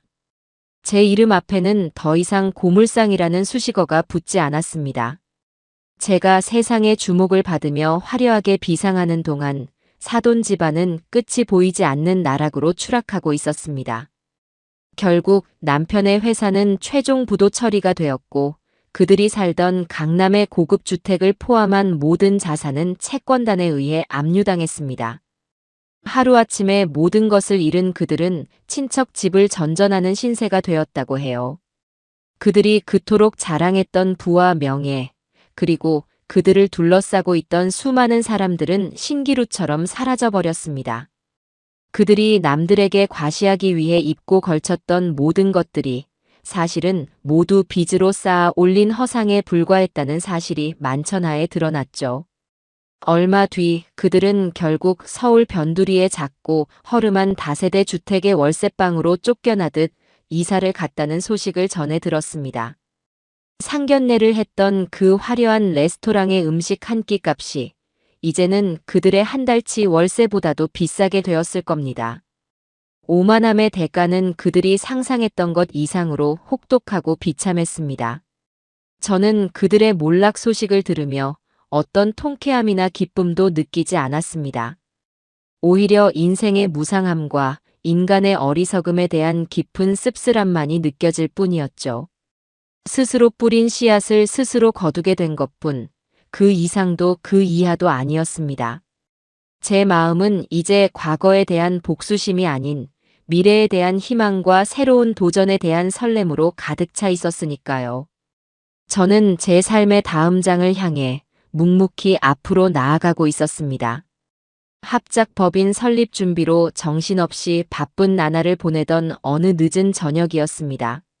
하루의 업무를 마무리하고 퇴근하기 위해 회사 주차장으로 내려갔는데 어둠 속에서 낯익은 인형 하나가 제 차 앞에서 서성이고 있는 것을 발견했어요. 처음에는 제가 잘못 본 것인가 싶었지만 가까이 다가가자 그 사람이 오지선 양이라는 것을 알아볼 수 있었습니다. 예전에 그 화려하고 당당했던 모습은 온데간데 없고 왠지 모르게 초라하고 지쳐 보이는 모습이었죠. 그녀는 저를 발견하고는 잠시 망설이더니 이내 제 앞으로 다가와 고개를 깊이 숙였습니다. 어머님, 아니 대표님. 드릴 말씀이 있어서 찾아왔습니다. 잠시만 시간을 좀 내주실 수 있을까요? 그녀의 목소리는 미세하게 떨리고 있었습니다. 저는 그녀를 이곳에서 마주친 것이 몹시 불편하고 불쾌했지만 이 어둠 속에서 소란을 만들고 싶지는 않았습니다. 저는 차갑게 대답했죠. 나와는 더 이상 할 이야기가 없는 걸로 아는데요. 용건건이 있다면 변호사를 통해 하세요. 제 냉정한 말에 그녀의 눈에 눈물이 그렁그레 맺혔습니다. 제발요, 대표님. 정말 이렇게는 안 되겠어서 염치 없는 부탁인 거 알지만 딱 한 번만 서진 씨를 만나게 해주세요. 제가 직접 만나서 사죄하고 싶어서 그래요. 저는 그녀의 속셈을 모를 만큼 어리숙하지 않았습니다. 저를 통해서는 더 이상 희망이 없다고 생각하자 마음 약한 제 아들을 공략해 마지막 동정심이라도 얻어보려는 것이 분명했죠. 저는 단호하게 고개를 저었습니다. 그럴 필요 없어요. 서진이는 이미 지난 일 다 잊고 자기 인생 잘 살고 있습니다. 이제 와서 흔들지 말고 지선 양도 지선 양 인생을 사세요. 제 말을 끝으로 저는 그녀를 지나쳐 차에 오르려 했습니다. 바로 그때 그녀가 제 팔을 붙잡으며 절박하게 매달렸습니다. 제가 다 잘못했어요. 그때는 제가 엄마한테 세뇌당해서 제정신이 아니었어요. 저는 정말로 서진 씨를 사랑했다고요.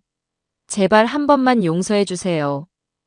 그녀의 눈물 섞인 애원은 처절했지만 제 마음을 움직이지는 못했습니다. 이미 너무 늦어버린 후회였으니까요. 바로 그 순간이었습니다. 야근을 마치고 내려오던 아들 서진이가 주차장에서 벌어지고 있는 이 광경을 목격하고 말았죠. 아들은 굳은 표정으로 저희에게 다가왔습니다. 지선 양은 아들을 보자 마치 구세주라도 만난 것처럼 제 팔을 놓고 아들에게 달려가 매달렸습니다. 서진 씨. 나야, 지선이야. 서진 씨, 내가 정말 잘못했어. 응. 우리 다시 시작하면 안 될까? 내가 평생 오빠한테 속죄하면서 살게. 아들은 자신에게 매달려 우는 지선 양을 차갑고 무표정한 눈으로 내려다볼 뿐이었습니다. 예전처럼 당황하거나 흔들리는 기색은 조금도 찾아볼 수 없었죠. 아들은 잠시 침묵을 지키다가 자신의 팔을 붙잡은 지선 양의 손을 조용히 하지만 단호하게 떼어냈습니다.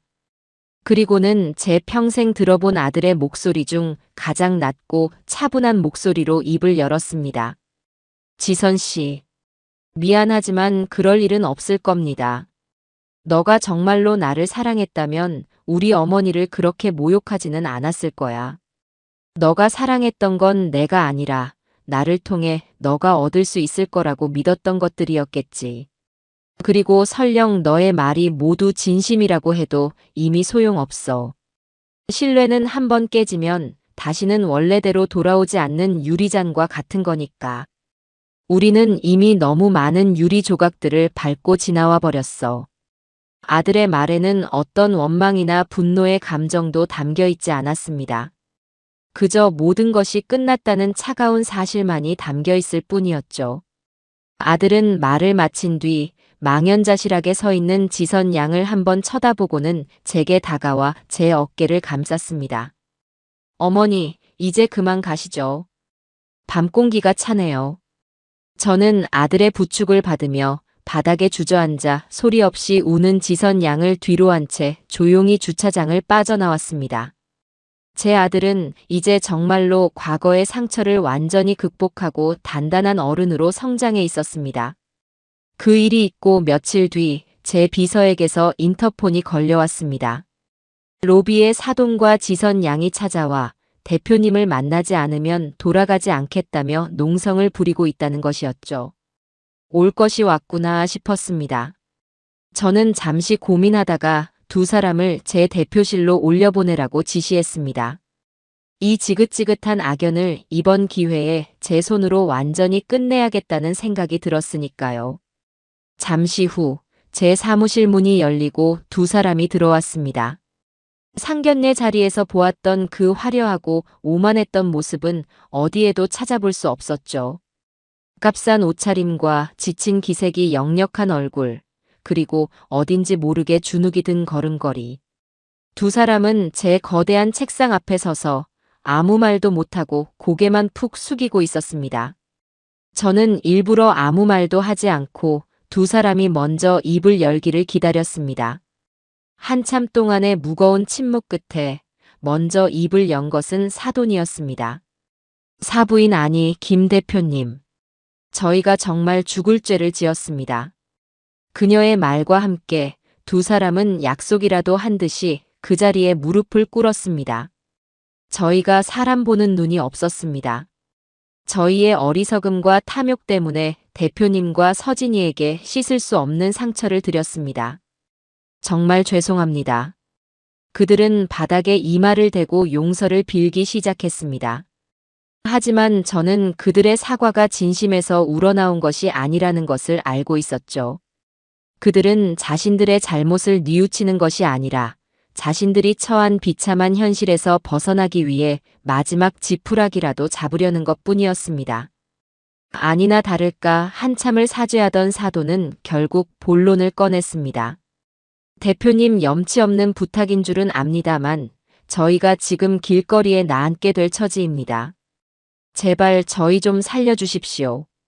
대표님께서 조금만 아주 조금만이라도 금전적인 도움을 주신다면 이 은혜는 평생 잊지 않고 개처럼 살겠습니다. 그녀는 눈물 콧물을 쏟으며 제게 비굴하게 애원했습니다. 지선 양 역시 옆에서 함께 흐느끼며 고개를 조아렸죠. 상견례 자리에서 저를 벌레 보듯 내려다보던 그 오만한 눈빛과 지금 제 발치에서 돈을 구걸하는 이 비참한 모습이 겹쳐지며 저는 인간이라는 존재에 대해 다시 한번 깊이 생각하게 되었습니다. 저는 자리에서 일어나 무릎 꿇고 있는 두 사람에게 다가갔습니다. 그리고 그들 앞에 쪼그려 앉아 그들의 눈을 똑바로 마주 보았죠. 저는 차갑지도 뜨겁지도 않은 아주 평온한 목소리로 그들에게 말했습니다. 두 분 일어나세요. 저는 무릎 꿇은 사람과는 이야기하지 않습니다. 제 말에 두 사람은 마지못해 자리에서 일어났습니다. 저는 다시 제자리로 돌아와 앉아 마지막 선고를 내리듯 입을 열었습니다. 돈은 빌려드릴 수 없습니다. 돈으로 시작된 두 분의 불행이 다시 돈으로 해결될 수는 없는 노릇이니까요.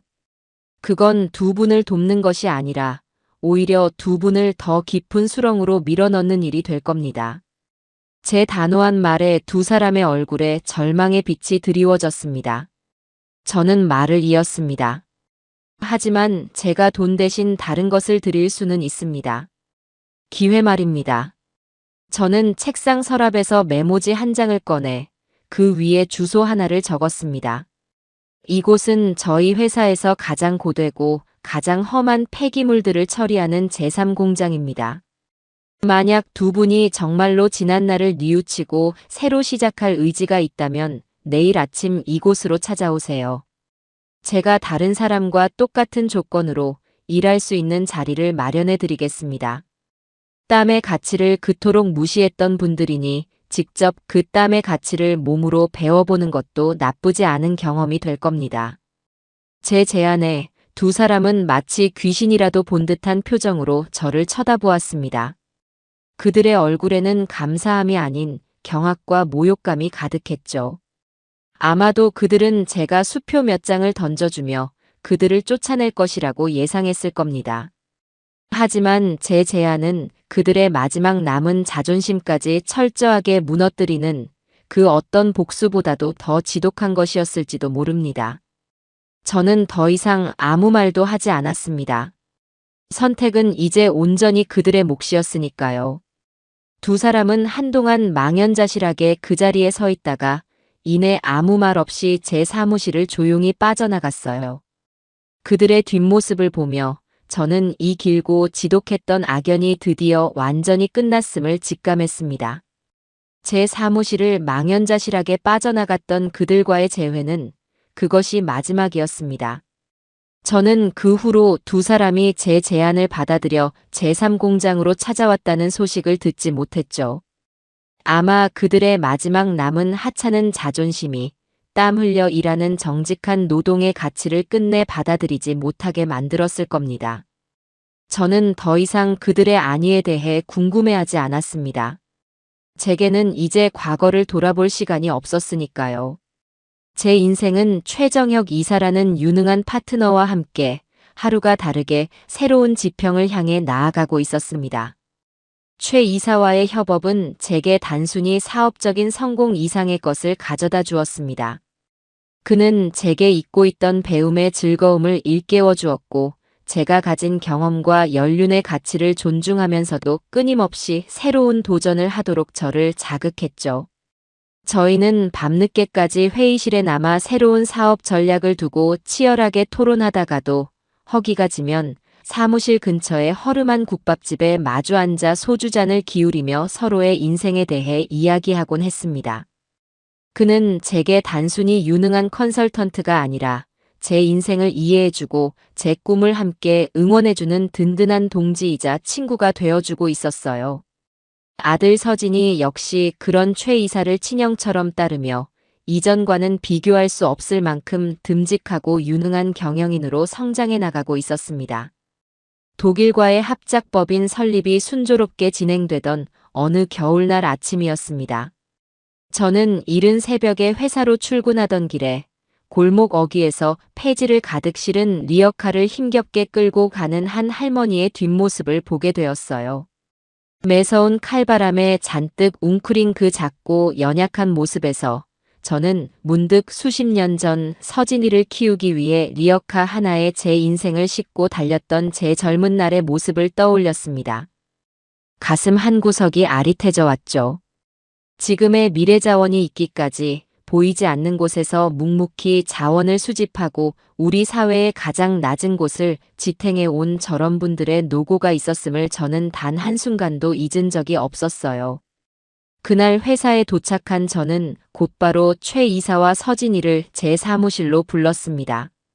그리고 제 오랜 수건이자 새로운 계획에 대해 이야기했죠. 바로 저희 회사의 이름으로 사회공헌재단을 설립하는 것이었습니다.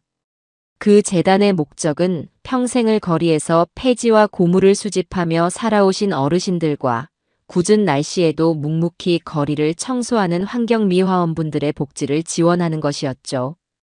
단순히 돈 몇 푼을 쥐어주는 일회성 지원이 아니라 그분들의 주거 환경을 개선하고 안정적인 의료 서비스를 제공하며 그분들의 자녀들을 위한 장학 사업까지 펼치는 실질적이고 지속적인 지원 시스템을 만들고 싶었습니다.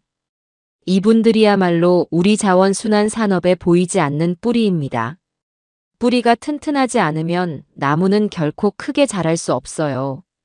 제 진심이 담긴 말에 최 이사와 아들은 두말 없이 제 뜻에 동의해 주었어요. 미래자원 나눔재단의 설립은 신속하게 추진되었습니다. 저희는 회사의 연간 순이익의 일정 부분을 재단에 의무적으로 출연하기로 결정했고 이 소식이 언론을 통해 알려지자 사회 각계각층에서 뜨거운 격려와 지지가 쏟아졌습니다. 사람들은 저희가 단순히 돈만 버는 기업이 아니라 자신들의 성공을 사회의 가장 낮은 곳과 나눌 줄 아는 진정한 노블레스 오블리주를 실천하는 기업이라며 칭찬을 아끼지 않았죠. 재단 출범식 날, 저는 수십 명의 어르신들과 환경미화원분들을 직접 모시고 따뜻한 식사를 대접했습니다.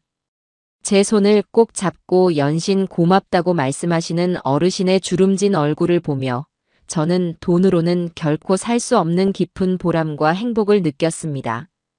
이것이야말로 제가 평생을 꿈꿔왔던 진정한 의미의 성공이라는 생각이 들었죠. 그러던 어느 주말 저녁이었어요.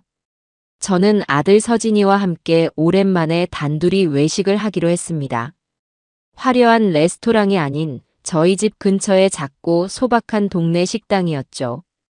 그곳은 저희 모자가 예전부터 즐겨 찾던 추억이 깃든 장소였습니다. 저희가 막자리에 앉아 음식을 주문하고 이런저런 이야기를 나누고 있는데 제 등 뒤에 다른 테이블에서 익숙한 목소리가 들려왔습니다. 손님, 주문하신 음식 나왔습니다. 무심코 고개를 돌린 저는 그 자리에 그대로 굳어버리고 말았어요. 음식 쟁반을 든 채 저희 테이블 옆을 지나가던 사람은 다름 아닌 오지선 양이었습니다. 예전의 그 화려한 모습은 찾아볼 수 없었죠. 질끈 묶은 머리와 얼룩이 묻은 앞치마, 그리고 고된 일상에 지친 기색이 역력한 얼굴. 그녀 역시 저희를 발견하고는 손에 들고 있던 쟁반을 바닥에 떨어뜨릴 뻔하며 경악을 금치 못했습니다. 쨍그랑하고 그릇 부딪히는 소리와 함께 식당 안의 모든 사람들의 시선이 저희에게로 쏠렸습니다. 지선 양은 하얗게 질린 얼굴로 저희를 잠시 쳐다보더니 이내 고개를 푹 숙이고는 도망치듯 주방으로 사라져버렸습니다. 식당 안에는 어색한 침묵이 흘렀습니다. 아들 서진이는 굳은 표정으로 아무 말도 하지 않았죠. 저는 잠시 동안 복잡한 감정에 휩싸였습니다. 하지만 제 마음속에 떠오른 감정은 통쾌함이나 연민, 혹은 그 어떤 종류의 증오도 아니었습니다. 그저 무에 가까운 평온함이었죠. 그녀는 이제 제 인생에 어떤 영향도 미치지 못하는 그저 스쳐 지나가는 타인일 뿐이라는 것을 새삼 깨달았습니다. 그녀는 그녀의 자리에서 자신의 인생의 무게를 견디고 있는 것이고 저는 제 자리에서 제 삶을 살아가고 있는 것뿐이었습니다. 저는 자리에서 일어나 식당 주인에게 조용히 다가가 계산을 했습니다. 그리고 지선 양이 떨어뜨려 깨진 그릇값까지 포함하여 넉넉하게 음식값을 치렀죠. 그것은 동정도 용서도 아니었습니다. 그저 이 지독했던 악연에 대한 저만의 마지막 작별 인사 같은 것이었습니다. 식당을 나서며 저는 아들의 어깨를 가만히 두드렸습니다. 아들은 저를 보며 희미하게 미소를 지어 보였죠. 저희는 더 이상 과거에 얽매여 아파하지 않았어요. 저희의 눈은 오직 빛나는 미래만을 향하고 있었으니까요. 미래자원 나눔 재단의 활동이 사회에 좋은 반향을 일으키고 독일 기업과의 합작법인이 성공적으로 출범하면서 저희 회사의 위상은 하루가 다르게 높아져 갔습니다. 저희는 단순히 폐기물을 재활용하는 기업을 넘어 지속 가능한 미래를 선도하는 아시아 최고의 환경기술 기업으로 인정받기 시작했죠. 국내외 유수의 기관에서 상을 받기도 하고 제 이야기는 성공한 여성 기업가의 표본으로 여러 경영대학원에서 사례 연구로 다루어지기도 했습니다. 제 평생 이렇게 많은 스포트라이트를 받게 될 날이 오리라고는 리어카를 끌던 시절에는 꿈에도 상상하지 못했던 일이었어요. 그러던 어느 날 제게 믿을 수 없는 소식이 전해졌습니다. 매년 초 스위스의 작은 휴양 도시 다보스에서 열리는 세계 경제 포럼, 소위 다보스 포럼에서 저를 공식 연사로 초청하고 싶다는 연락이 온 것이었죠. 다보스 포럼은 전 세계의 정계, 재계, 학계의 최고 리더들이 모여 글로벌 현안에 대해 논의하는 그야말로 세상을 움직이는 사람들의 모임이었습니다. 그런 엄청난 자리에 저 같은 무명에 가까운 중소기업인이 연사로 서게 되다니. 저는 처음에는 제 귀를 의심할 수밖에 없었습니다. 하지만 포럼 사무국 측에서는 역경을 딛고 혁신을 이룬 기업가 정신과 지속 가능한 미래를 위한 사회적 책임이라는 주제에 제 인생이야말로 가장 완벽한 모델이라며 저를 강력하게 원한다고 했습니다. 그 소식에 저보다 더 기뻐한 사람은 최 이사와 아들 서진이었습니다. 최 이사는 대표님, 이것은 단순히 대표님 개인의 영광이 아니라 우리 미래자원이 드디어 세계 무대의 중심으로 인정받았다는 증거입니다. 대표님은 충분히 그럴 자격이 있으십니다라며 제게 용기를 북돋아 주었죠. 저는 며칠간의 고민 끝에 그 영광스러운 초청을 받아들이기로 결심했습니다. 제 평생의 철학이 담긴 이야기를 세상에서 가장 영향력 있는 사람들 앞에서 당당하게 펼쳐 보일 기회를 놓치고 싶지 않았습니다. 포럼이 열리는 날까지 저는 최 이사의 도움을 받아 연설문을 준비하고 발표 연습을 하며 하루하루를 보냈습니다. 최 이사는 제 연설의 논리적인 구조를 잡아주는 것부터 시작해 발음과 제스처 하나하나까지 세심하게 교정해 주었죠. 그 과정 속에서 저희는 그 어느 때보다도 깊은 지적인 교감을 나누었고 서로에 대한 신뢰와 존경심은 더욱 두터워져 갔습니다. 마침내 결전의 날, 저는 새하얀 눈으로 뒤덮인 스위스 다보스의 포럼 행사장에 서 있었습니다. 세계 각국의 정상들과 이름만 대면 누구나 알 법한 글로벌 기업의 CEO들, 그리고 노벨상 수상자들까지. 그야말로 별들의 전쟁터와도 같은 곳이었죠. 제 순서가 되어 연단에 섰을 때 저는 제 심장이 터질 것처럼 긴장되는 것을 느꼈습니다. 하지만 객석 맨 앞자리에 앉아 저를 향해 믿음 가득한 눈빛으로 응원을 보내고 있는 최 이사와 아들의 모습을 보자 신기하게도 마음이 차분해지는 것을 느꼈죠. 저는 준비한 연설을 시작했습니다. 제 이야기는 화려한 미사여구나 복잡한 경영 이론으로 채워져 있지 않았습니다. 그저 제가 평생을 살아오며 몸으로 깨달은 정직한 땀의 가치와 버려진 것들 속에 숨겨진 위대한 가능성에 대한 이야기였죠. 저는 제 투박하지만 진심이 담긴 목소리로 세상이 하찮다고 무시하는 것들 속에서 어떻게 희망을 건져 올렸는지, 그리고 기업의 진정한 성공은 이윤 창출을 넘어 사회와 함께 성장하는 데 있다는 저의 믿음을 담담하게 이야기했어요. 저는 오늘 이 자리에 서서 제 거친 손을 보여드리고 싶습니다. 이 손은 세상이 버린 쓰레기 속에서 금보다 더 귀한 가치를 찾아냈습니다. 여러분, 혁신은 언제나 우리가 무심코 지나치는 가장 낮은 곳에 숨어 있습니다. 그리고 진정한 리더십은 그 가치를 발견하고 함께 나누는 용기에서 시작된다고 저는 믿습니다. 제 연설이 끝나자 잠시 동안의 정적이 흘렀습니다.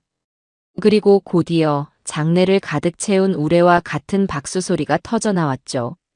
수많은 세계적인 리더들이 자리에서 일어나 저를 향해 기립박수를 보내주고 있었습니다. 그 순간 저는 제 평생의 모든 서름과 고난이 눈 녹듯이 씻겨나가는 듯한 기분을 느꼈습니다. 세상의 편견에 맞서 꿋꿋하게 제 길을 걸어온 제 삶이 틀리지 않았다는 것을 인정받는 순간이었으니까요.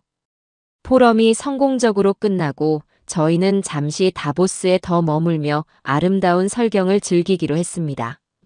그날 저녁 저는 최 이사와 함께 아무도 없는 조용한 호숫가를 산책하고 있었어요. 하얀 눈 위로 부서지는 달빛이 마치 한 폭의 그림처럼 아름다운 밤이었습니다. 한참을 말없이 함께 걷던 최 이사가 갑자기 걸음을 멈추고 저를 돌아보았습니다. 그의 눈빛은 그 어느 때보다도 진지하고 따뜻했죠. 대표님, 아니 명자 씨. 오늘 정말 멋있었습니다. 저는 오늘 제가 평생을 존경하고 함께하고 싶은 사람을 다시 한번 확인했습니다. 그는 잠시 숨을 고르더니 제 손을 조심스럽게 잡으며 말을 이었습니다. 제가 대표님을 처음 만났을 때 저는 대표님의 회사에서 가능성을 보았습니다. 하지만 함께 일하는 시간이 길어질수록 저는 대표님의 회사뿐만이 아니라 김명자라는 사람 그 자체의 위대함을 보게 되었습니다. 그 어떤 시련 앞에서도 꺾이지 않는 용기, 자신보다 약한 사람을 끌어안을 줄 아는 따뜻함, 그리고 끊임없이 배우고 성장하려는 열정까지. 저는 그런 당신을 존경하게 되었고, 어느 순간부터 사랑하게 되었습니다. 저는 너무나도 갑작스러운 그의 고백에 아무 말도 하지 못하고 그저 그를 바라볼 수밖에 없었습니다. 제 심장이 다시 한번 소녀 시절처럼 주체할 수 없이 뛰기 시작했죠. 최 이사는 제 주머니에서 작은 반지를 꺼내 제 앞에 한쪽 무릎을 꿇었습니다. 김명자 씨, 제게 남은 인생을 당신의 가장 든든한 사업 파트너이자 가장 가까운 인생의 동반자로 함께할 기회를 주시겠습니까? 저와 결혼해 주십시오. 그의 진심 어린 눈빛과 제 손가락에 끼워진 따뜻한 반지의 온기에 제 눈에서는 저도 모르게 눈물이 흘러내렸습니다.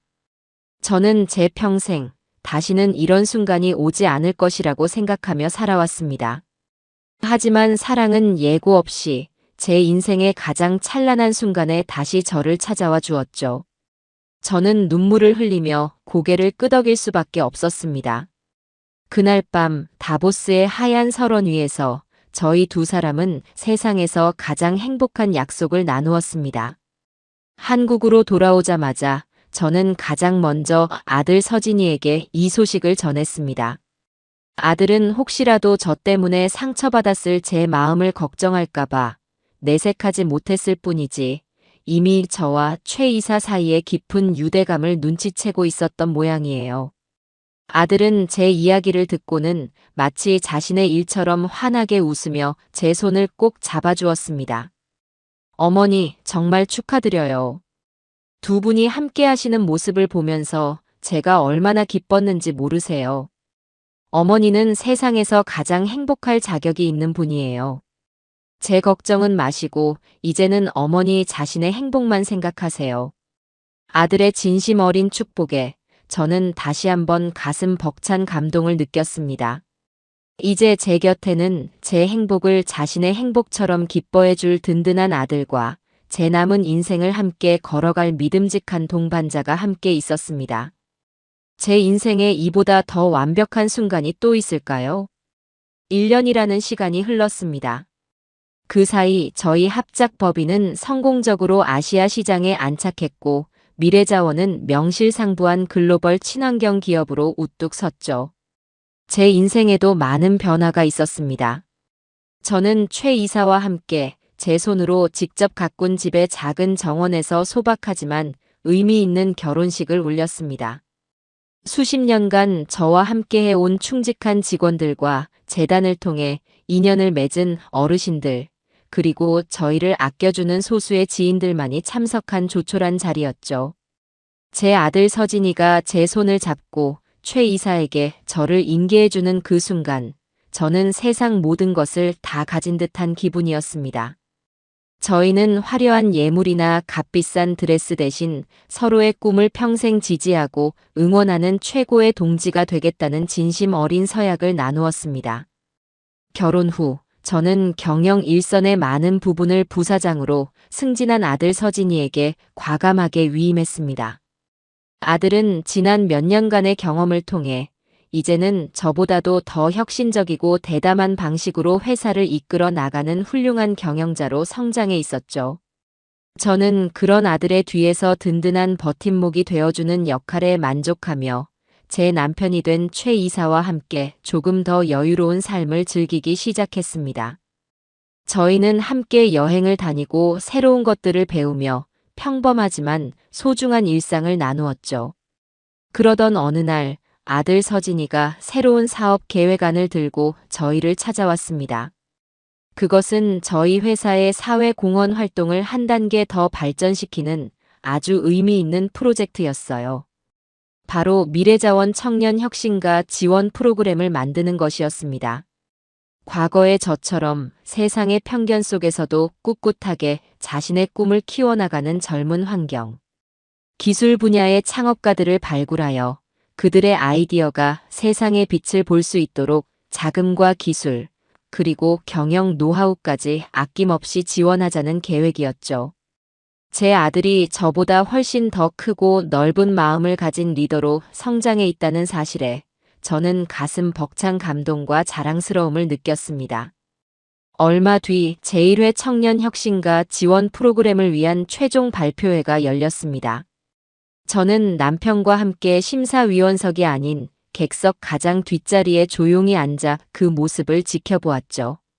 심사위원석 중앙에 앉아 젊은 창업가들의 발표를 날카롭게 경청하고 그들의 꿈에 진심으로 공감하며 격려를 아끼지 않는 아들의 모습을 보니 이제는 정말 제가 없어도 미래자원의 정신이 굳건하게 이어져 나갈 수 있을 것이라는 확신이 들었습니다. 제가 리어카 하나로 시작했던 작은 씨앗이 이제는 울창한 숲을 이루어 또 다른 씨앗들을 키워낼 준비를 하고 있었습니다. 제 인생의 가장 위대한 유산은 제가 이룬 부나 명예가 아니라 바로 저 훌륭하게 성장한 아들과 아들이 이끌어갈 회사의 미래 그 자체였습니다. 가끔 아주 멀리서 오지선 양과 그녀의 어머니에 대한 소문이 들려오기도 합니다. 그들은 결국 제 제안을 받아들이지 못하고 여러 곳을 전전하며 힘든 삶을 살고 있다고 해요. 하지만 이제 그들의 불행은 더 이상 제 마음에 어떤 파문도 일으키지 못합니다. 그들은 스스로의 선택에 대한 책임을 지고 자신의 인생을 살아가는 것뿐이고 저는 제 자리에서 제가 사랑하는 사람들과 함께 저의 오늘을 살아가고 있으니까요. 저는 그들을 용서하지도 저주하지도 않았습니다. 그저 제 인생에서 완전히 잊었을 뿐이죠. 어느 맑은 가을날 오후 저는 남편과 함께 저희 집 정원의 벤치에 앉아 따뜻한 차를 마시고 있었습니다. 제 옆에는 이제 제법 의젓해진 아들 서진이가 곧 태어날 자신의 아이, 즉 제 손주를 위한 작은 나무를 심고 있었죠. 평화롭고 더없이 완벽한 풍경이었습니다. 저는 제 투박하고 거친 손을 가만히 내려다보았습니다. 한때는 부끄럽고 서러웠던 이 손. 하지만 이 손은 제 아들을 키워냈고 폐허 속에서 희망을 일구어냈으며 마침내 제 인생의 마지막 사랑을 굳게 맞잡고 있었어요. 제 삶은 그 어떤 값비싼 보석보다도 그 어떤 화려한 명예보다도 찬란하게 빛나고 있었습니다. 스스로의 힘으로 얻어낸 이 완전한 행복 속에서 저는 더 이상 바랄 것이 아무것도 없었어요. 제 인생은 그것으로 충분히 만족스럽습니다.